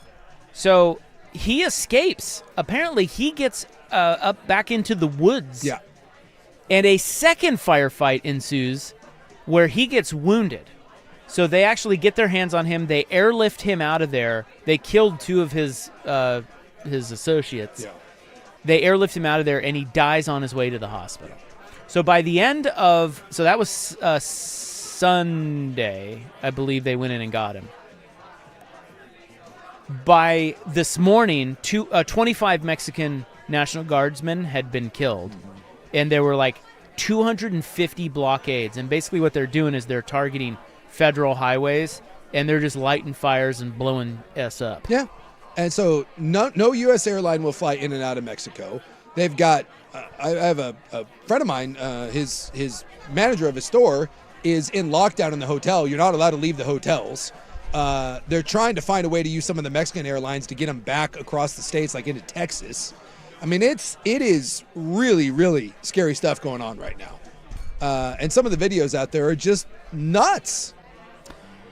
So we had a little bit of this. Remember when they caught El Chapo? They did this. Remember they were shooting up the airport, and that's right. You know, there's some people that are sniffing around the whole. Are we going to intervene? Are we going to do the whole send in the SEALs and like Delta Force and whatnot, and just go full on? Because I think especially this cartel, I believe the administration has labeled this cartel specifically a international terrorist organization. I don't know how that works with like the Mexican government, and do they want the help, or do we go in without them? But, you know, we've been going rogue a little bit here. Wouldn't that be something if all of a sudden, like, just like the U.S. Army decides that we're going to go fight this drug cartel? And based on his, I don't know where they get these photos, but El Mencho, I mean, he just looks like, he's just got a little mustache, and he just looks like a regular dude. Yeah. Not that scary. I immediately Googled him, too, thinking there was going to be, like, I don't know, maybe a handsome devil there, or a guy that was all dressed up. Or just scary. I just want him to look scary. Yeah, like a cool face tattoo or something. You wouldn't look twice at this guy. And then he'd have you tied to a tree, and he would shoot a flamethrower. There was a $10 million reward on his head, by the way. So wonder who gets that. Well, I'm assuming the lady, right? She's the one ratting him out. Oh, yeah, maybe. Yeah. And as someone pointed out, the power of the you-know-what takes down another very powerful man. That's the theme of 2026, man. Yeah. I just don't know how you would... I mean, those guys are amazing at staying off the radar, you know? But if you're trying to get it in, and you're just trying to... Yeah, it's got a little side. Like, you at some level, you have to trust people, right? Yes. Like, I get that they don't trust anyone, but you kind of have to. Yeah. Like, you have to trust that this hooer is not talking to the Uber driver. Yeah. You know what I mean? Yeah, at some point, yes, you do have to trust somebody. And he's probably done this 1,000 times over, and this was the one time. And exactly. You know, away you go. I'd like to know more about that, about how they got to her. Or how she got to that. You know? Yeah. Like, there's something more we need to know here. And look. Because wasn't there that story a long time ago? We talked about it, but the cartels would take your phone. Yes. And they would go through it. And if anyone was in there that was associated with their enemies, you were cooked. You were killed. Yes. And your family was killed. Yeah, instantly. Yeah. So there are ways to keep people, to keep people in line. So I see one poster with $10 million and one with $15 million. $10 million and $15 million, whatever that is, that challenges a lot of loyalties. You know? Now there's a chance with a lot of loyalties, but it makes people that are willing to risk. Because if you get caught, it's the tree and the flamethrower. And so no one's risking that for $15,000. But if you tell someone that there's $15 million on the line, I'm guessing that there are people that are willing to risk the flamethrower for $15 million. That would be my guess. Me personally, no. If you told me, I'll ask you that question. You know for a fact where El Mencho, right? El Mencho, yeah. You know where El Mencho is. You 100% know. You confirmed it. And you know there is a $15 million reward. Do you pick up that phone? 'Cause I don't. Not a chance. Zero chance. It's $15 million though. Now, am I in Mexico or am Yeah. I in the U.S.? Well, you're in Mexico because they're in Mexico. Can I get to the U.S.? Well, eventually you got to get here to get your $15 million, but you know, they still know who you are. I'm guessing that this Jalisco cartel, they know who did this. Know who and my she guess is they're not going to forget about this. They're lighting an airport on fire. My guess is they're not going to be like, oh, well, he's in Texas now. No chance to get him. What can we do? No, $15 million. But they probably have an idea, or at least are going to keep looking for you, even if they don't. Yeah. You want that? Well, I'd probably have. I don't think I would. I think that's. I don't think you get witness protection. I'm guessing. That's for what I this. was gonna say. Like if you like, I would have to give up my whole life. Yes. Right. I get the $15 million, but now I'm going into witness protection. Yeah, you got. And my life's over. Yes. Or as I know it. So therefore, I would not do it. Yeah. I would just try to earn $15 million the hard way. You couldn't be on the radio every day? Probably not. Probably not wise. All I keep thinking of, and I know it's totally silly, I just think of that No Country for Old Men when Josh Brolin's wife asks him, how long will they look for us? And I think his name was like Doris or something. She goes, Doris, how long would you look for your $2 million? And I think it's one of those. Something tells me the cartel will keep looking for you forever. And even if you do go into hiding, the rest of your life is spent knowing that they're looking for you. And if they find you, it's not like you're going to get a bullet to the head. No, I think it's going to be much, much worse than that. Yeah, I'm going to keep quiet. And someone says the government will figure out a way to not pay anyone. Probably. That's also. That's How many probably people get those rewards? I've always wondered that. Right. Like it's like 15 million, and then you show up, and then they find some sort of technicality. We already knew. Yeah. Yeah, you didn't really help us. Like they know that it's me that turned him in, and you're like, oh, sorry. Donald Trump told us right before you did. Sorry. Yeah. Yeah, he gets the money. And then you're like, well, can I at least stay in the country? And then you get deported the next day and get sent back, and then you're like, well, okay, well, this is not good. Yeah, this from CBS News. This was 2024. I remember talking about the story. Cartel gunmen stop youth on the streets or in their cars and demand their phones. If they find a contact who's a member of a rival faction or a chat with a wrong word or a photo with the wrong person, that phone owner is dead. Then they'll go after everyone on that person's contact list. Seems a bit much, but forming a potential chain of kidnapping, torture, and death. Yeah. That was the Sinaloa drug cartel doing that. And this cartel is supposedly bigger and like Tell you what, nastier than that cartel. What if you had a phone? I mean, you have a lot of contacts in your phone. Yeah. You know, you're a popular guy. You've come in contact with a lot of people over the years. I do go to Mexico quite a bit. What if the Sinaloa cartel stops you and says, "Let me see your phone"? Are you feeling good that they scroll through that? And yeah, I feel good, but it's the same reason like when you sure see Steven's not connected? Well, look, to the cartels? And they see Stephen Vaughn, they're like, hey, wait a minute. He's Jalisco. It's all one of these things like when you're driving and you see a cop behind you, you've done nothing wrong, but instantly you start to panic. Now imagine that, but instead of getting a speeding ticket, you get you get a Peruvian necktie. Like, I'm guessing there will never be a greater fear in your life than that moment where the cartel member asks to see your phone. Of my irrational fears in life, top 3 is running afoul of some sort of organized crime family. That's whether it's the Russian mob, whether it's and this is, I don't mean to slight the American mob, the La Cosa Nostra, which is actually probably the Italian mob, but there's something about like the Russian mob and the cartels, maybe some of those Southeast Asia guys. There's just something about it. It scares the living daylights out of me. I don't like it. It freaks me out. It makes me nervous. So I'd state for the record, I would never turn anyone in, and I think you guys do a great job, and please just leave me alone. I'm not involved in any sort of way. What if you, me, and Steven are driving in a car in Mexico? Oh, I'd rat you guys out so fast. And there's a roadblock, and the guy's like, let me see your phones. And Steven, it turns out, gets his drugs from a rival cartel. Guess what? We're all dead. We're all dead. Thanks to you. It's on me, B. That's on me. My bad. My B. Sorry, guy. It's just. Good luck. I mean, I've never been to like what I consider to be a scary part of Mexico.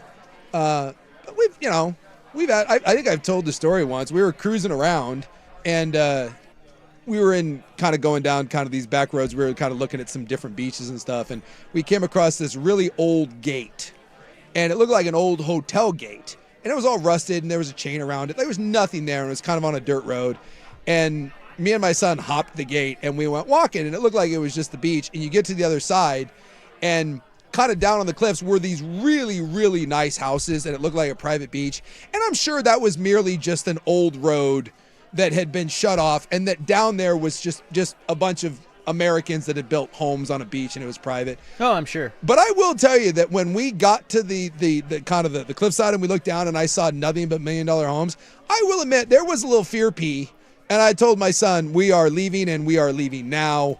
And there was a little, a little tingle, a little like, and it didn't have any sort of weird cartel feel. We weren't in like a bad area, but just that alone was enough to make me very, very nervous. What happens if let's say you own one of those homes, Yeah. and you retire there, like you get a bunch of millions of dollars because you're a big popular sports radio host, Yeah, and I think that's probably what that was. and you buy $1 million home down there, and Yeah. you're down in there, and then all of a sudden next door, cartel moves in. You leave. No, or wait, maybe hey, what's up, man? Hello, gentlemen. What's a good word? Yeah, what's shaking, guys? You know nothing bad's gonna happen on the street. Like if a stranger comes on the street, they're Until the Until rival there's car. a firefight. Yeah, until the Right. rival cartel shows up and decides to start blowing up, and you happen to get caught in collateral drone strikes. I don't randoms. think they would. You're not getting randoms on your street. No, No. you'd probably be pretty safe in that regard. But would you not think about that I couldn't. 24/7? I couldn't do it, man. It would scare the living s out of me. Have you seen the video of the two? I believe they're two gay men, and they're driving to Mexico and they make the wrong turn. Have you seen the video? Because they're filming themselves on their little GoPros. Oh, I have seen that. Yeah. And a legitimate cartel pulls up behind them, and the two guys are just losing it. And they've got their guns and everything, and they couldn't be any nicer. And they're like, they were laughing at him. yeah, they're laughing at him. They're like, Get out of here. yeah, they're like, yeah, you're not any sort of pose, but they tell him basically in broken English, you shouldn't be here and leave. And the panic, and rightfully so, by the way, of those two men. You might get that audio. You see if you can find that? Yeah. And I don't know if it needs to be edited, but like, look it up. It's a famous clip. And the two guys have they gave interviews and stuff, but it like the fear in their eyes when they realize that this is. Find me something scary in your life when you realize that those people behind you are getting out what they are. And you're just driving around on a back road somewhere and you got lost. You made the wrong turn and you're like, oh. You have to explain away while you're there. Hey, you guys got any drugs? It's like, what? All right. Coming up, we have a good lottery story for you. Who should get the money? That's coming up here on The Fan.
Okay, a little more on Mexico here, because my memory was jogged regarding a story a friend of mine told me recently. Now, I think they were in Puerto Vallarta. Yeah. And this was within the last couple of years. By the way, I mean, I'll state for the record, I know what's down there is scary, but PV is a great place to go down to. I love but it. here's the thing. And you're a big advocate of Mexico, Yes. as am I. I think Mexico's wonderful. Yeah. It's actually really grown on me as I've gotten older. However, I think the problem is, like you said something about to the effect of, well, we went to this place and it didn't look sketchy. Yeah.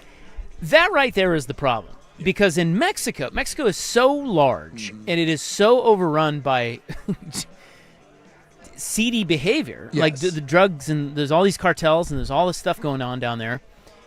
You never really know how close you are to any of it. Now, if you're in Puerto Vallarta at an all-inclusive, you're fine. Yeah. Same with Cancun, same with Cabo. Yeah. Look, there's a reason why people fly in and out of there every day and party and have a good time and nothing really bad ever happens. Okay. Yeah. But this guy was in Puerto Vallarta, and they did not stay in an all-inclusive or anything. They just got an Airbnb. And that's usually what I do. And he's a big weed guy, and he wanted some weed. Oh. Yeah. And he asked his Uber driver, or I think it might have been a cab driver. I don't remember. And I'm going to get some of the details of this wrong because you know how stories are. Sure. But the gist of it is that this guy drove him to a place that sketched him out, and now you're in it. Yeah, like you have no control. You all you did was want a little weed, and now all of a sudden you're in an area where it's like, oh, and it wasn't far. It wasn't that far off the beaten path. This guy just happened to know where to go, and there's a guy that comes out of the place, and it's a barbed wire. It's like a barbed wire locked off fence. Sure. And this guy comes through the fence. And they're speaking in Spanish about him and the driver, and he goes back into the house. It took the guy, he said, like 10 minutes to come back out, and then this friend of mine he's with his wife. He goes in there with them, and his wife is sitting in the car. Oh, boy. Yes, with the driver. Like, this is bad. This is all bad. None of that's good. So it turns out, and she said, and it's so funny to hear them tell us because they weren't that scared, but they were like, this is not great. Yeah. She says she sits out there for like 30 minutes. Like, what the hell? And I'm sitting there going, dude, I'm crapping my pants, and I'm not even. You're just telling me this secondhand. And so he said he gets the weed. It comes with, I know nothing of this, but apparently it comes with a stamp. So you know where you get that weed from, and it is the cartel stamp. Oh, boy. But nothing happened. He gets the weed, and he goes back to the Uber, and they drive off. Yeah. And this is what I'm saying. This is it about Mexico right there, because they were just in a touristy area just wanting to get a little weed. You know what I mean? Sure. And it turned what could have been. Now, it's not like the cartel's just going to lop their head off. No. They don't care. They're just selling weed. Yeah. But at the same time, you hear the stories about random tourists. They get their heads lopped off. Yeah. You know what I mean? Yeah. Well, that's the problem with Mexico. Then that's the part that irrationally scares everyone. Yeah. By the way, that's just terrifying. And this is what I was telling Steven this in the break. Listen to people. Me and my buddy went down to Mexico City last year to see a concert. And we heard from all kinds of people, oh, it's Mexico City, scariest, you're going to die or whatever. The hotel we stayed at had a Bentley dealership across the street from it.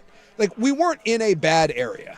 And as we walked around the city, it felt totally safe. Mexico City is an amazing city. And then we were going out to a concert that was kind of on the outstretch of town. Like, you had to go out a little bit. And we were talking to the cab driver, and we just simply said, where do you go for fun and where should you not go? And the cab driver was like, the area you're in is great. You're perfectly fine. Nice area. It's nothing but middle-class people. You got nothing to worry about. He was like, that over here, the favelas over there, you don't go there for any reason. He's like, absolutely not. Don't go there. You aren't welcome. Bad things happen. And then he was like, this area here is all right. He said, it's pretty good. You mind your P's and Q's. He goes, this area over here, it's okay. He's like, if you're looking to get into some stuff, that's where you're going to find it. And he drove us kind of through this neighborhood, and there were ladies out on the street, and there's like clubs, and he's like, yeah, you could probably have a good time here, but he's like, be aware, there's elements there. And we were like, cool. And so you stay out of any of the places that even the place that he was like, you'll probably be okay. We were like, no, we're going to stick right in the area. That's how we ended up at the Chili's. We're going to stick right in the area where everything is safe and cozy. You don't go where you're not supposed to go. Yeah, but I just told you a story But of he went somebody and got weed. He That's wanted on weed. him. You got to have weed when No, you're on you don't. vacation. You got to smoke. No, that's what I'm saying. You don't go like, hey, I want some Coke. You don't get it. You don't go you don't go buy weed and Coke from someone you don't know in Mexico. Well, but you do. That's though. on them. You do. Well, People you're a do that dumbass. crap all the time. And you're a dumbass. So when you're down on the beaches of like the Riviera Maya and all that, they come and offer it. Yeah. They walk right up to you. Yes. And of course they're selling their wares and things. Sure. But anybody who's ever been down there for any length of time knows that if you want weed, they have it. They have it. And if you want more than weed, look for the guys in the masks. Yes. And the guys that will be, they are pretending to cover their whole body from sun. The reality is those are the cartels. Yeah. And they're right there walking along the touristy parts of the beach, and they are selling you what it is you need. Well, it's not like they're going to pull out a sickle and lop your head off. No. But at the same time, that's what you're dealing with. If you go to Mexico and you decide that you want to buy women, pills, whatever, be aware that you are entering a realm that can get you in trouble. And that's why I push back on the violence of Mexico. Because if I go to Chicago, or if I go to New York, or I love New Orleans, trust me, go down to parts of New Orleans and be like, hey, I'm going to try to find some women and some Coke. You're entering a world where there is risk involved. If you go down there and you go to a dueling piano bar, or you go to the Revolution Hall and you're just listening to some jazz, you're going to be fine. So that's my point. You can travel to Mexico, but when you go down there like a dip-ass and you're like, man, I need to get some weed and I need to get some ladies to party with me, well, whatever happens, that's on you. That's not Mexico's fault. That's your fault. Sort of. I would say that if you go to Mexico, and this guy's talking about it on the text line too, it's like you're on your own. Like, you are in a foreign country. You are not going to be helped. Yeah. And if the police are there, chances are they want your money just as much as yes, the perp you're dealing with. 100%. And you should have some cash to give it to them, because I've had to do that a time or two. Well, that's the shakedown. Yeah. It's a constant shakedown. So you feel like you're just there. It's lawless. It feels lawless when, a guy wants to go get some tang on the side. Yeah. That shouldn't be that lawless, but it is. That people. I'm with you that people are overly fearful of Mexico. It's true, but it's also, you just said it, be careful. Be careful. And that's it. And that's where you get the overly fearful. Yes. It's very easy to go online and read all the scary things that happen. I'm a big believer of, there's places in Portland that if we go to at 1 a.m, there's a good chance something bad's going to happen. No offense, but if you're hanging outside of the Lloyd Center on a Friday night at 1 a.m, whatever happens to you, that's on you. And this is my point, there's enough people, if you come to visit Portland and you start asking some locals, most people will be able to tell you, pretty cool, not so cool. This is pretty all right. That over there, a little sketch. Ask your cab drivers. Ask the people at the hotel. Ask people that are local. You're at a restaurant, decent restaurant, ask someone, hey, where's some nightlife? And most people will shoot you straight. And then it's upon you to decide what level of risk you want to have. And I guess my whole thing is, whatever city in whatever country you're in, whether that's the United States, Mexico, Vietnam, whatever, go to Sweden sometime. I'm sure they have one of those too. Like, maybe not as much, but you're going to go to those places. And when you're in and around those things, stuff can happen. All true. I just think in Mexico, it's harder because people don't recognize. It's harder to recognize when you have taken a wrong turn. Yeah. In Mexico. Yeah. That's the hard part. Like like I told you the story of when we ran out of gas in Kansas City after the Royals game, in the worst part of town. Yeah. We knew we were. I could have been from Timbuktu, dude. I knew I was in a bad area. Yeah, this isn't good. Mexico's a little different. That you don't really know. I mean, I just remember when in Playa they were saying just don't walk down the alleys. Yeah. Just don't do that. Yeah. And that's fine. But there are a lot of places that just look like alleys. Yeah. Like and you don't go down them, but at the same time, it's like it's hard to differentiate what looks bad and what doesn't, because in some of these towns, it kind of all looks like it could be sketch. Yeah. There's definitely... If you want the authentic experience. Now, if you want to listen to Britney Spears and dance to and get free alcohol, go to the stupid all-inclusives. They'll protect you. They're guarded. They got gates. They don't care. Yeah. But if you're in an authentic Mexican town, it's hard to tell when you're running afoul. Yeah. That's the difference. And I think that goes for a lot of places. Like if you've traveled around and you end up in poorer countries and you're just kind of being with the locals, there's a lot of situations there they're going to make you feel uncomfortable just from being in those. Well, it's just it's unfamiliar. It's unfamiliar, but and it tends to be poorer communities, and and it can make people very, very nervous. But some of the stuff, like we where I agree with you is that we think the worst. Yeah. When the reality is, when they're saying don't go down the alley, it's because they'll pickpocket you. Yeah. Or there's some petty crime, they'll try to shake you down. They're not going to take your life. And most places down there, like there's usually some form of agreement, or at least an understanding between cartels and don't F with the tourists. The tourists are what kind of keep everyone kind of going down there. And the cartels know that as long as they kind of stay out of those tourist areas, they can kind of do what they want. Now, this is different, obviously, because of, circumstances. But for the most part, cartels don't really mess with tourists because that's the one no-no. That's what kind of keeps those places going.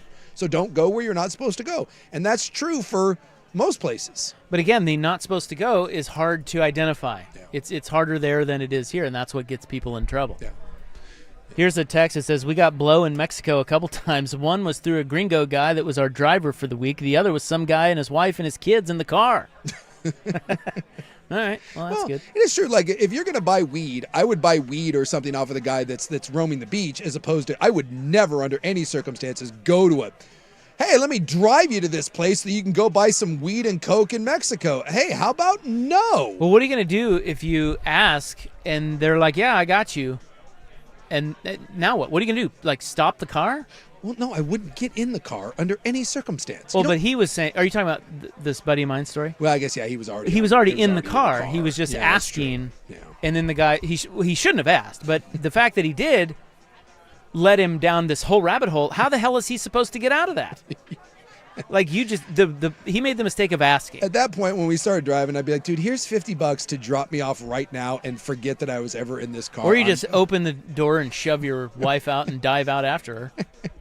I don't know. It's weird that I've had scarier interactions in places that weren't Mexico, but, Well, but that doesn't mean anything. All it takes is one. And you're, Well, and again, part of the problem is I don't like going to resorts. I think those are kind of lame. If I go to a foreign country, I like staying in the middle of normal people, and I like wandering around. And sometimes my dumbass, it's like, oh, I'll go check this out. And that's the recipe right there, my man. But it's also a recipe for some of the best times you've ever had. Certainly can be. So. All right, coming up next, who should get the monies? Here's Stephen with SportsCenter. Now, from the George McCoy and Warren Allen Sports Desk, a SportsCenter update on the Fan Sports Network, 105.1 FM.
those scary things. I just don't like that Americans. Someone said, like, when you're in the United States, you have confidence that, like, if something happens, you call 911, the cops show up and they're not on the payroll. Like, there's this. I hate when we use this idea that we're so great and everywhere else is so scary and sketchy that you can't go anywhere. And I think a lot of people use that as an excuse to not go experience other cultures and other places. And I think that's sad when people live their life in fear of the unknown. And a lot of it is just people that don't speak your language and maybe don't have all of the comforts of the neighborhood that you're used to. Get out of your comfort zone every now and then and be smart about it and go experience the world. There's a lot of really cool places to go see. So I will table the lottery story for tomorrow. We were out of time. Yeah. But I did want to read to you. So I was just reading about we were talking about Mexico and what's happened there. And I was thinking about people who may have a vacation plan there. Yeah. We've heard from a couple of those people. They're like, what do we do? Yeah. Well, here's what. So this is from USA Today. This guy's name is Mike Ballard. He is the director of intelligence at security firm Global Guardian. Mm-hmm. Okay, seems. Seems legit, right? Knows what he's doing. Well, let's hope he knows what he's doing. Yeah. I don't know, but it seems legit. It seems so. He says it's been a wild 24 hours since this all kicked off. For the most part, the actual resort areas and hotels have been relatively spared from the impact. If you look at Cancun, the roadblocks, they're kind of outside the city limits. And they're basically just trying to make it difficult for police to operate there and as a distraction. But luckily, we haven't seen any impact on any of these resorts or hotels that are operating. As far as folks traveling to Mexico City, it's a significant destination for business people. And right now, we don't think there's any significant risk of impact there. It's not typically a city that gets caught up in this kind of stuff when it happens. But he did say, if you have imminent plans, you may want to pause. He said people who maybe have a vacation booked to Puerto Vallarta or Cancun or somewhere else in the next 48 hours, we say you might want to reconsider that because we don't know exactly how this is going to continue to play out. It could get worse. It could get better. Yeah, we had someone on the text program that said they were going to, it might have been Cancun, and they said he wants to go, the wife doesn't want to go. Like, and they're having that debate of, where you want to go on vacation. Would you go Cancun right now? Nah, probably not. I think I might pause. I'm a big kind of gut believer. If something feels weird, Well, here's a way to guarantee that nothing bad will happen to you. Yeah. Are you ready? Yeah. Don't go. Yeah, it's true. Yeah, if you feel now, what if you've spent a couple grand, flights, everything, and none of it's refundable? If you would like to guarantee that nothing will happen to you, yeah, don't go. True, but I think a lot of people, it is if you can get your money back and you can get a. Well, now you're just rationalizing. Now you're just rationalizing. Look, if your life is worth $2,000 because you don't want to lose that $2,000, risk it. There you go. It's your prerogative. I will tell you, as much as I love Mexico, if you told me right now, would you go somewhere in Mexico over the next month or two? I'd be we're good. We're all right here. What if I paid you, and I'm going to drop you in? I'm going to drop you outside of Puerto Vallarta. No, I don't want nothing to do with that. And I'm going to pay you. You come back alive in a month. I'll give you, I don't know. It shouldn't be that much. I mean, you're not going to. No, dude, kiss I'm going to say. We're not doing it. I'll give you 200,000. No, we're all right. 500,000. Yeah, see, now it's like. Yeah, I can hunker down in a hotel and sit in a hotel and not do anything. That's right. You're not going to die. If you go down to Puerto Vallarta right now, no, you're right. For a month. Yeah, you're right. And you got to make your way for a month, and then you come back to the U.S. in 30 days, dude. You're fine. You're going to be fine. Yes. Probably. You go to a hotel, you get a nice hotel, and you just sit in your room, and you realize that that's just where you're going. Like you said, stay at the all-inclusive resort, don't go anywhere, and you'll be fine. Yeah, if you told me I had to drive around and live my life and go see stuff as I normally would, there's not a dollar amount on the planet that would lead me to cruise around PV. Hey, I gotta go do some Uber Eats in Puerto Vallarta. Yeah, kiss my ass, cowboy. Zero chance. So here is Jason Hansen. He's a former CIA officer and author of Spy Secrets That Can Save Your Life. Ooh. He says, do not go to Mexico. He says, I do a lot of security consulting, a lot of travel, and I've told people this for the last decade. Do not go to Mexico. It was way too volatile, way too dangerous. Your life is too precious. Your security is too precious. There's a million other beautiful places in this world. There you go. But is he saying that all the time? He's said it for the last decade. But he's probably, I mean, he's a CIA guy. Like, he's seen the worst of it. Yeah. You know. I see. That's the sort of fear-mongering that I just can't. Well, he is a CIA. I mean, I know. He might have some knowledge about the... Dude, let's play the fun game of how many U.S. citizens go to Mexico every year for business, for travel, for whatever. Oh, right? my God, yeah. I mean, millions. And honestly, how many of those have something really outside of a pickpocket or, whatever? How many of those people meet their demise? I'm guessing your odds of that are the same odds of you having something totally ridiculous happen, lightning strike or whatever. So, well, you just said, I mean, during the break you were talking about Nicaragua. Yeah, that was you were down there. I didn't love it. And you thought it was a little sketch one night. It was a little sketch. And that's Mexico. Like, what's the difference? Like, to that guy, I would say, well, what's the difference? Like, they say that Nicaragua, generally speaking, is safe to travel, just like they say Mexico is. Yeah. Maybe not right now, but you know what I mean. So there's no real difference. Like, what's the difference? So if you're out in Mexico and you're going, and like your spidey senses were tingling, you were like, you know what? Yeah. I think I'm going to go back to my hotel room or whatever. I did do that, yeah. That was in Nicaragua. Yes. There's no difference in that and Mexico. They have the same, like, sort of rating. Yes. So why is he telling us not to go to Mexico? But you can go But there's so many other places. Yeah. I mean, he didn't specifically say Nicaragua. Maybe he's saying don't go to Nicaragua too. I don't know. I'm just saying, like, yes, there are a lot of beautiful places, but some of them come with, a lot of those places. They come with risk. They come with risk. Inherent risk. Yes. But I think Mexico gets the brunt of it. I do. I think Mexico. Well, they do from us because it's right there. It's right there. But this guy's also warning that, you remember Acapulco? Yeah. Acapulco used to be this huge travel destination, and it's not anymore. Much like Puerto Vallarta and Cabo, and it's not place, because there's so much violence down there. Yep. And he is warning that Puerto Vallarta may become this. Well, and that's my thing is if that does become this, and this becomes the regular, and you go to PV, that's on you because there's a lot of cool places to go in Mexico where this isn't a thing. So again, it's just a little, say common knowledge, like some foresight, do a little research, do a little planning.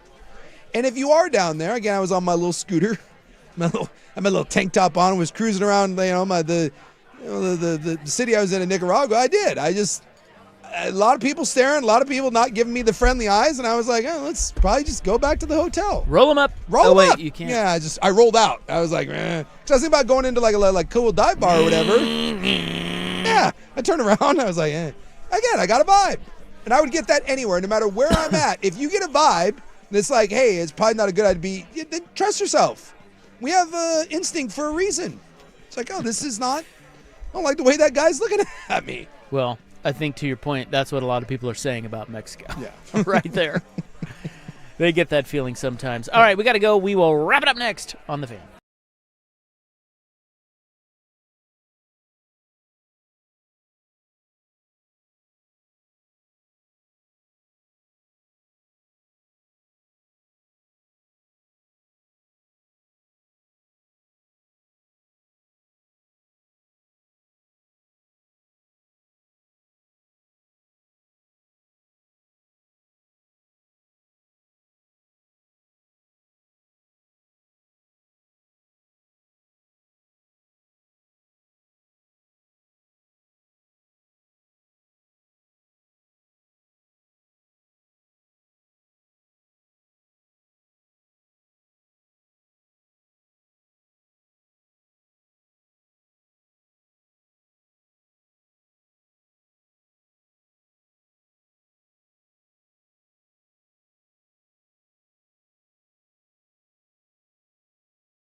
Isaac and Big Sook have you from here.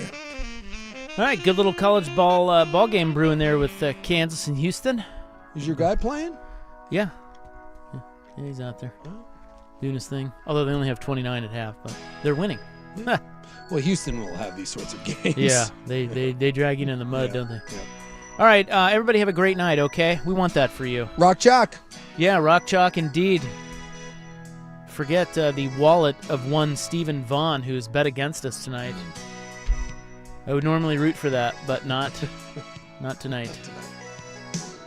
We are back tomorrow, 3 to 7 on the Fan. Good night. Red ships of Spain.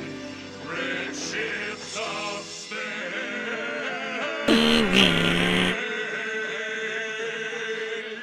Hey, it's Isaac for Laurelhurst Market, Steakhouse and Butcher Shop. One of the many reasons it's one of our favorite restaurants is it's not too fancy, but also not too casual. It fits all occasions.